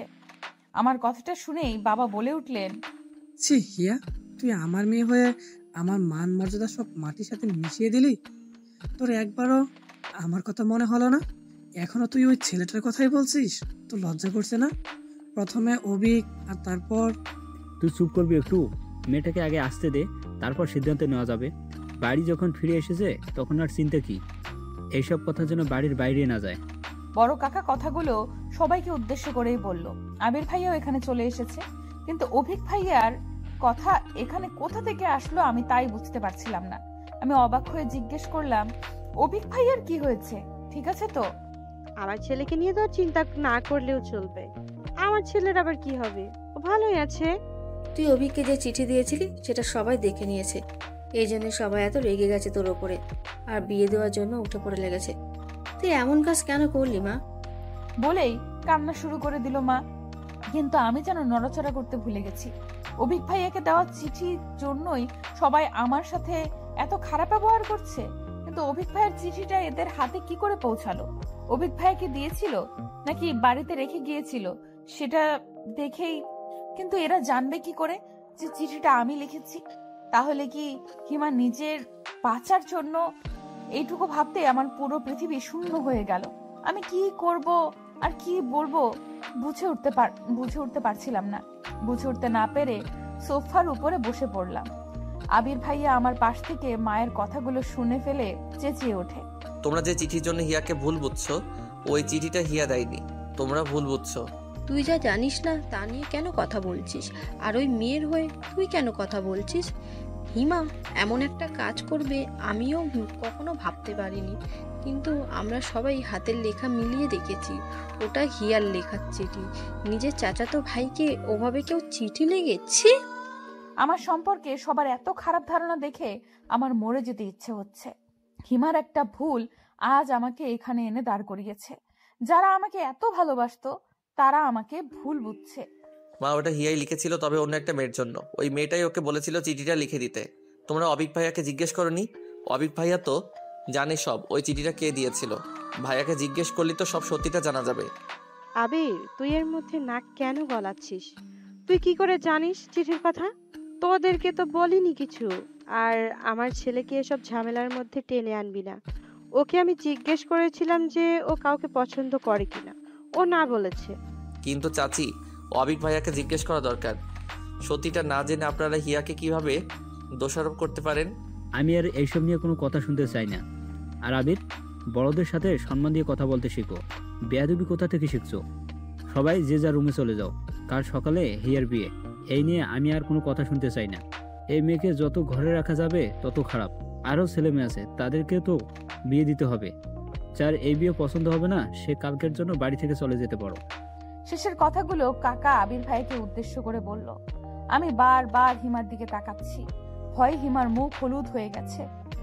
ও ভয়ে আছে যে সবাই যখন জানতে পারবে যে চিঠিটা ওই দিয়েছিল তখন কি হবে। আমার সাথে সাথে ওর জীবনটাও শেষ হয়ে যাবে। বড় কাকার কথাগুলো শুনে সবাই রুম থেকে বের হয়ে যাচ্ছিল। তখন আবির ভাইয়া বলে উঠল, হিয়াকে যদি তোমরা বিয়ে দিতেই চাও তবে আমার সাথেই দাও। কথাটা বলার সাথে সাথেই মেছু কাকা আবির ভাইয়ার গালে একটা থাপ্পড় বসিয়ে দিলেন। আমরা সবাই অবাক হয়ে গেছি। চাচিও এগিয়ে গিয়ে বললেন, কেন এই মেয়েকে তুই কেন বিয়ে করবি? দেশে কি মেয়ের অভাব পড়েছে? আমার ছেলের জন্য এইরকম একটা মেয়েকে বেছে নেব? সবার কথাগুলো আমার অন্তরে ঝাঁঝরা করে ফেলছিল। কষ্টে আমার বুক ফেটে যাচ্ছিল। আমার মা আমার পাশে দাঁড়িয়ে কান্না করছে, বাবা মাথা নিচু করে দাঁড়িয়ে আছে। আমার জন্য আমার বাবা মায়ের কষ্টটা আমি কিছুতেই সহ্য করতে পারছি না। ভালোবাসা পাওয়া কি এতটাই কষ্টের? আমার নিজের ব্যবহারে নিজেরই ঘৃণা হচ্ছে। আমি সকালে ওইভাবে না গেলে হয়তো সবাই আমাকে আর আমার মা বাবাকে এত অপমান করতো না। এরা নিজের মানুষ হয়েই এমন ব্যবহার কি করে করতে পারছে? মা আমাকে টেনে বের হয়ে আসলেন, বাবাও মাথা নিচু করে চলে আসলেন। বড় চাচা আবির ভাইকে বলতে লাগলো, বড় হয়েছে ঠিকই, কিন্তু কোথায় কি বলতে হয় তা শেখুনি। কোন সাহসে তুমি ওকে বিয়ে করতে চাও? ওই মেয়েকে কিছুতেই আমি আমার ছেলের বউ হিসাবে মেনে নিব না। প্রথমে অভিক, তারপর ওই ছেলেটা কি জানো না, সাহিল। ওদেরকে পটাতে পারেনি আর এখন আমার ছেলের পিছে পড়েছে। আমি ওখানেই দাঁড়িয়ে পড়েছি আবির ভাইয়ের উত্তর শোনার জন্য। মা আমাকে টানছে চলে যাওয়ার জন্য। বাবা ঘরে চলে গেছে। বড় কাকাও দরজার বাইরে চলে এসেছেন। তখন আবির ভাইয়া বলে উঠল, আমি হিয়াকে বিয়ে করে নিয়েছি। আবির ভাইয়ার মুখে এরকম কথা শুনে সবাই পাথরের মতো নিশ্চুপ হয়ে গেল। বড় কাকাও থেমে গেছে। মা আমার হাতটা ছেড়ে দিল। কেউ যেন বুঝতে পারছে না যে আবির ভাইয়া আসলে কি বলছে। আবির ভাইয়ার মা কান্না শুরু করে দিলেন। তারপর বললেন, আবির, তুই কি বললি? আমি হিয়াকে বিয়ে করে নিয়েছি। শুনেছ এবার? হিয়া এখন আমার স্ত্রী। দুনিয়ার আর কারো শক্তি নেই ওকে বিয়ে দেওয়ার। বিবাহিত একটা মেয়েকে আর কি বিয়ে দিবে? আর হিয়া বাড়ি থেকে আমার কাছে গিয়েছিল, সাইলের কাছে নয়। হিয়া শুধু আমাকে ভালোবাসে, অবিক ভাইয়াকে নয়। পুরো বাড়ি জুড়ে যেন মুহূর্তেই নীরবতা ছেয়ে গেল। বড় কাকা হিমাকে দিয়ে বাবাকে ডেকে পাঠালেন। সবাই আবার ওখানে বসলো। বড় কাকা আমাকে বললেন, আবির যা বলছে তা কি সত্যি? আমি একবার আবির ভাইয়ার দিকে আর একবার সবার দিকে তাকালাম। তারপর আস্তে আস্তে বললাম, হ্যাঁ, আবির ভাইয়া ঠিকই বলেছে। বাবা এইবার আমাকে মারার জন্য উদ্যত হলে আবির ভাইয়া বাবাকে থামিয়ে দিয়ে বলল, কাকা, আপনি ওর গায়ে হাত তুলবেন না, ও এখন আমার স্ত্রী। আবির ভাইয়ের সাহস দেখে শুধু আমি না, রুমের বাকি সবাই অবাক হয়ে গেল। বাবা রেগে ফেটে পড়ছেন। তারপর বললেন, বেশ, রাখ তোর বউ তোর কাছে। আজ থেকে আমি ধরে নিলাম যে আমার মেয়ে মরে গেছে। তুই আর কখনো আমার চোখের সামনে আসবি না। আমার কোনো মেয়ে নেই, আমার একটা ছেলে আছে শুধু। বলেই রাগে ফুঁসতে ফুঁসতে বাবা মায়ের হাত ধরে টানতে টানতে নিয়ে গেল ওখান থেকে। বাকি সবাই আমাকে আর আবির ভাইয়াকে দেখছে। আবির ভাইয়ার মা মনে হচ্ছে আমাকে এক্ষুনি চিবিয়ে খাবে। চাচির এমন রূপ আমি জীবনেও দেখিনি। কি হবে এখন? আমার নিজের বাবা আমাকে মেনে নিচ্ছে না। আমার কলিজাটা ছিন্ন ভিন্ন হয়ে যাচ্ছে। আবির ভাইয়ার পরিবার কি আমায় মেনে নেবে, নাকি আমার জীবনে আসতে চলেছে একটা কালো অধ্যায় যার কোনো শেষ নেই? আমি এত বড় একটা ভুল কি করে করলাম? পুরো পরিবারটা ভেঙে গুড়িয়ে দিলাম। এখন আমি কি করব? আমার এখন কি করা উচিত? আমাকে আর আবির ভাইয়াকে রেখে এক এক করে সবাই চলে গেল। হিমা ওখানে দাঁড়িয়ে ছিল ভীত মুখে। চাচি ওকে টেনে নিয়ে গেল আর আমাকে উদ্দেশ্য করে বলল, তুই একদম হিমার কাছে ঘেসবি না। তোকে নিজের মেয়ের মতো ভাবতাম, আর তুই আমার ছেলের জীবনটা নষ্ট করে দিলি। আর শুধু তোর জন্য আমার আবির আমাদের সাথে এমন ব্যবহার করছে। আমি কোনো দিনও তোকে ক্ষমা করব না। কথাগুলো বলেই চাচি ওখান থেকে চলে গেল। আবির ভাইয়া চুপ করে আছে। আমার বুক ফেটে কান্না পাচ্ছে, কিন্তু কেন জানি কান্না করতে পারছি না। একবার আবির ভাইয়ার মুখের দিকে তাকাতেই বুকের ভেতরটায় আরো হাহাকার করে উঠল। আমার জন্য আবির ভাইয়াকেও এত কথা শুনতে হচ্ছে। আমি যেন এসব আর দেখতে পারছি না। খুব ইচ্ছে হচ্ছে এখান থেকে দূরে কোথাও চলে যেতে, যেখানে এই পরিচিত মুখগুলো অচেনা রূপ থাকবে না। সবাই বের হয়ে যেতেই আমি ছুটে আমাদের ঘরের সামনে গিয়ে দরজা ধাক্কাতে লাগলাম আর শুকনো কণ্ঠে মা বাবাকে ডাকতে লাগলাম। আমাকে ওভাবে ছুটতে দেখে আবির ভাইয়াও আমার পিছু আসলো। আমি দরজা ধাক্কাচ্ছিলাম, তখন বাবা মাকে উদ্দেশ্য করে জোরে সরে বলতে লাগলো, ওই মেয়েকে আমার ঘরের সামনে থেকে চলে যেতে বলো। আমার ঘরের দরজা আজ থেকে ওর জন্য চিরদিনের জন্য বন্ধ। যে মেয়ের জন্য এত অপমান হতে হয়, সেই মেয়ে আমার লাগবে না। কাল থেকে যেন ও আমার চোখের সামনে না আসে। যেখানে খুশি যাক। আর এখন তো ওর স্বামী আছে, সে এখন কোথায়? নিজের বউয়ের খেয়াল রাখছে না কেন? কথাগুলো শুনেই আবির ভাইয়া রেগে গিয়ে আমাকে টানতে টানতে তার ঘরে নিয়ে গেল। আমি নির্লিপ্ত গলায় বললাম, সবাই আমাকে এত ঘৃণা কেন করছে?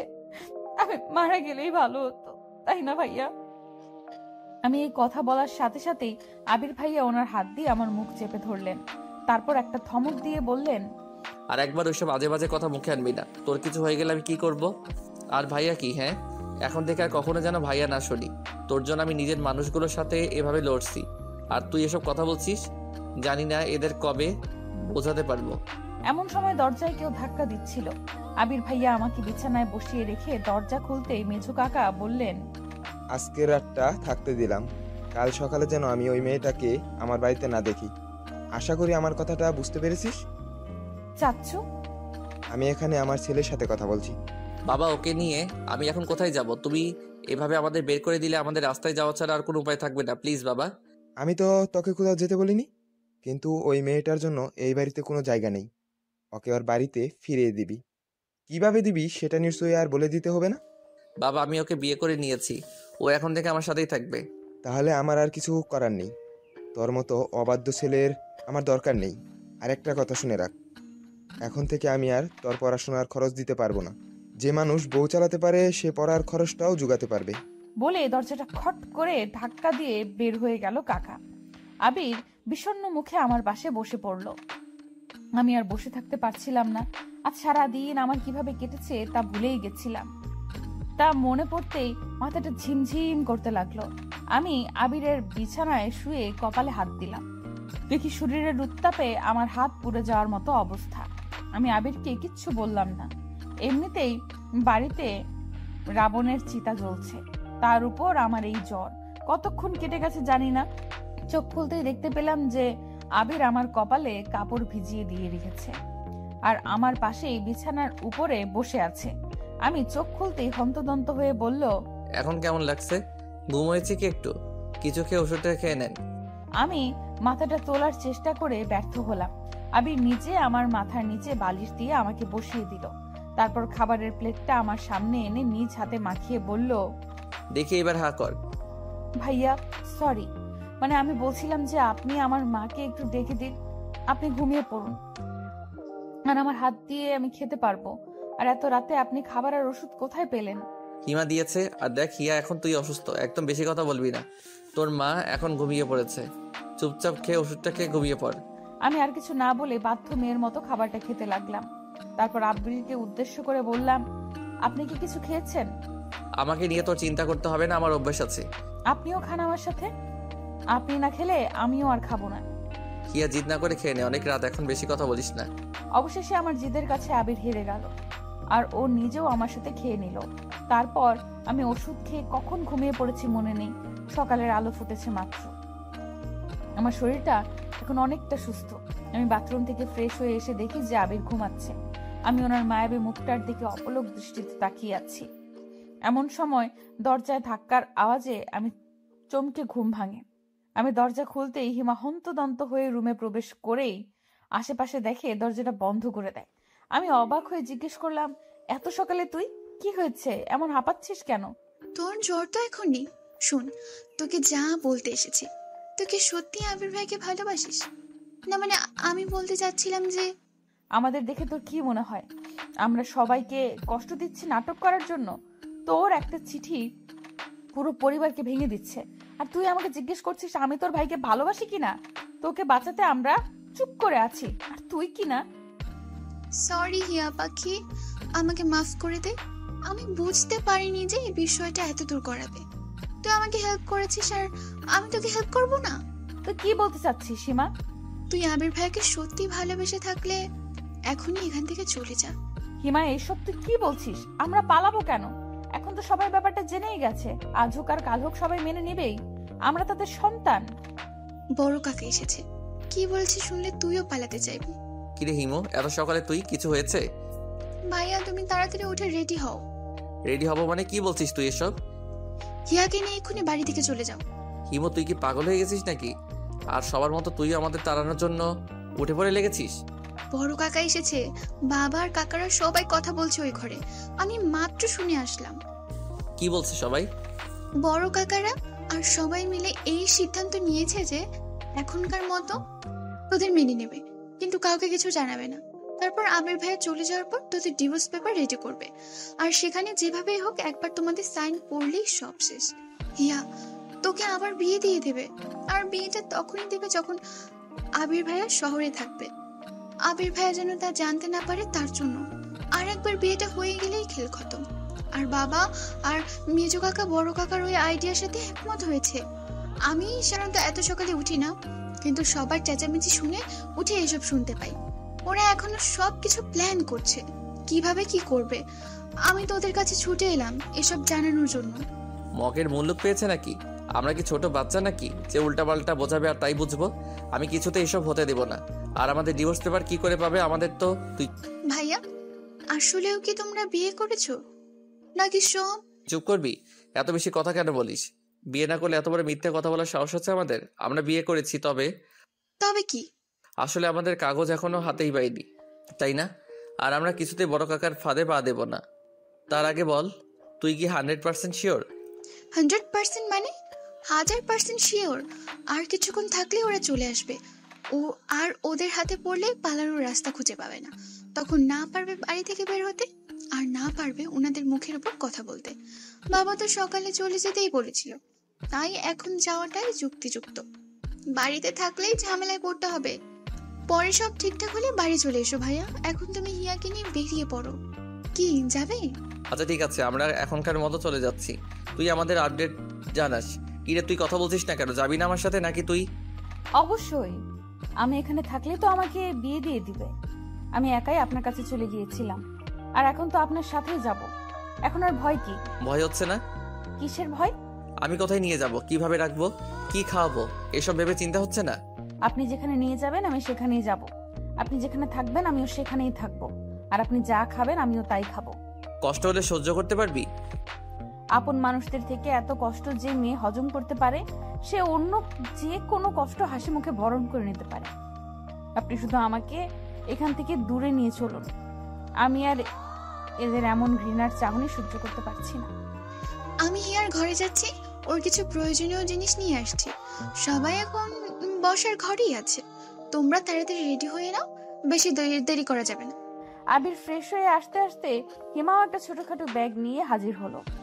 ওই ব্যাগে কি আছে আমি নিজেও জানি না। ব্যাগের সাথে সাথে হিমা কিছু টাকাও তুলে দিল আবিরের হাতে, আর বলল, কিছু আমার জমানো টাকা, কিছু মায়ের জমানো টাকা, আর কিছু বাবার টাকা থেকে নিয়েছি। কত আছে জানি না, তবে 15-20 হাজার হবে হয়তো। তুই সবার টাকা চুরি করেছিস কেন? এসব নিয়ে এখন তোমার ভাবতে হবে না। মা বাবা যা বলে সেটা পরে দেখা যাবে। তারা এমনিতেই বুঝবে যে টাকাগুলো তুমি নিয়ে গেছো। আমার কিছু হবে না। আর তুমি না থাকলে গালাগালি কাকে করবে? তোমরা তাড়াতাড়ি বের হও, আর হিয়ার খেয়াল রেখো। ও বাইরে কখনো থাকেনি তো। সেটা তোকে বলে দিতে হবে না। তুই নিজের খেয়াল রাখিস, আর এমন কোনো ভুল করিস না যা পুরো পরিবারের জন্য অভিশাপ বয়ে আনে। আমরা বের হব, আর তখনই দেখি যে আমার মা আমার দিকেই আসছে।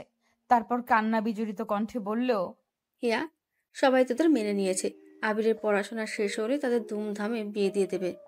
মায়ের আশা দেখে আবির ব্যাগটা খাটের তলায় লুকিয়ে ফেললো। হিমাও দরজার আড়ালে লুকিয়ে পড়লো।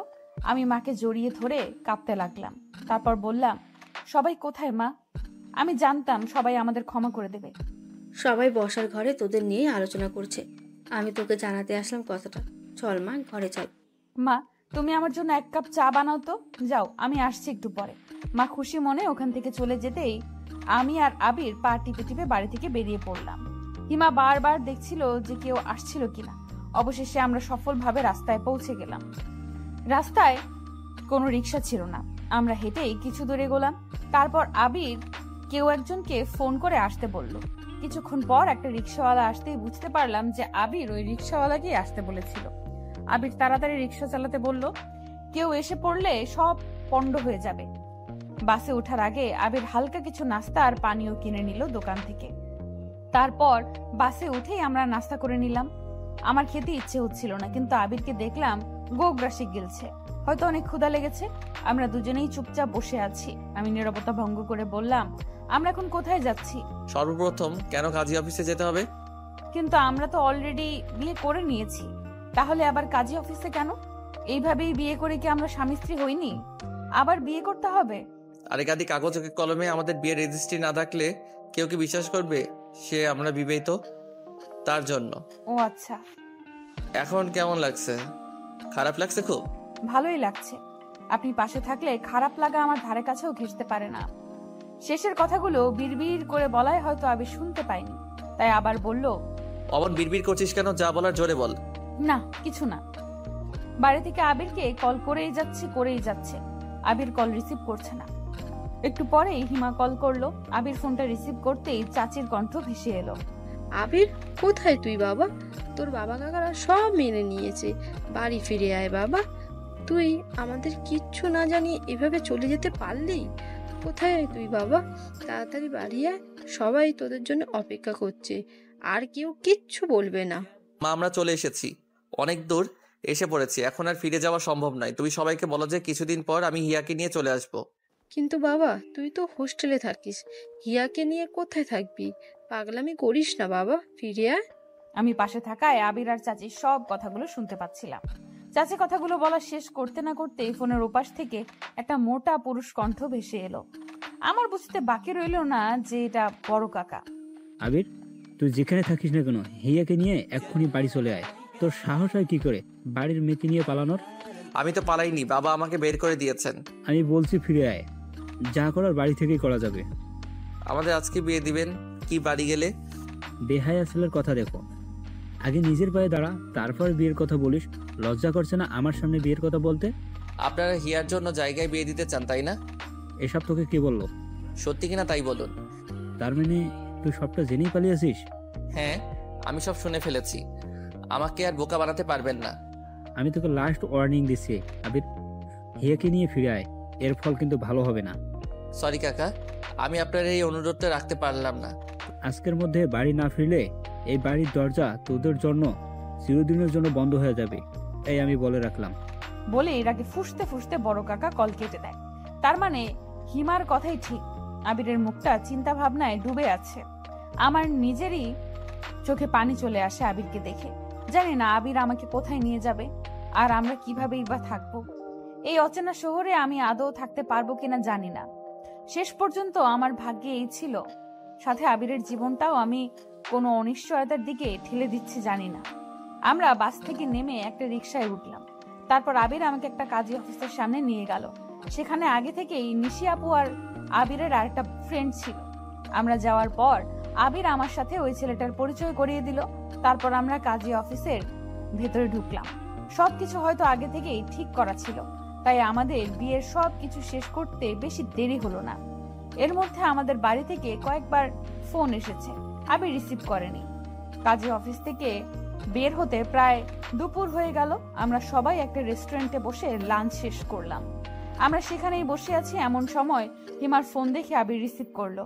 তখন হিমা বলে উঠলো, ভাইয়া তোমরা এখন বাড়ি চলে আসতে পারো, সবাই তোমাদের মেনে নিবে বলেছে। তুই তো বলেছিলি যে এসব নাটক এখন মেনে নেওয়ার অভিনয় করছো। হ্যাঁ বলেছিলাম, তবে এবার সত্যি মেনে নেবে বলেছে।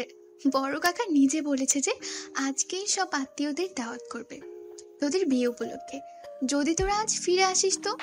কি বলছিস তুই এসব? আজকে সবাইকে বলবে?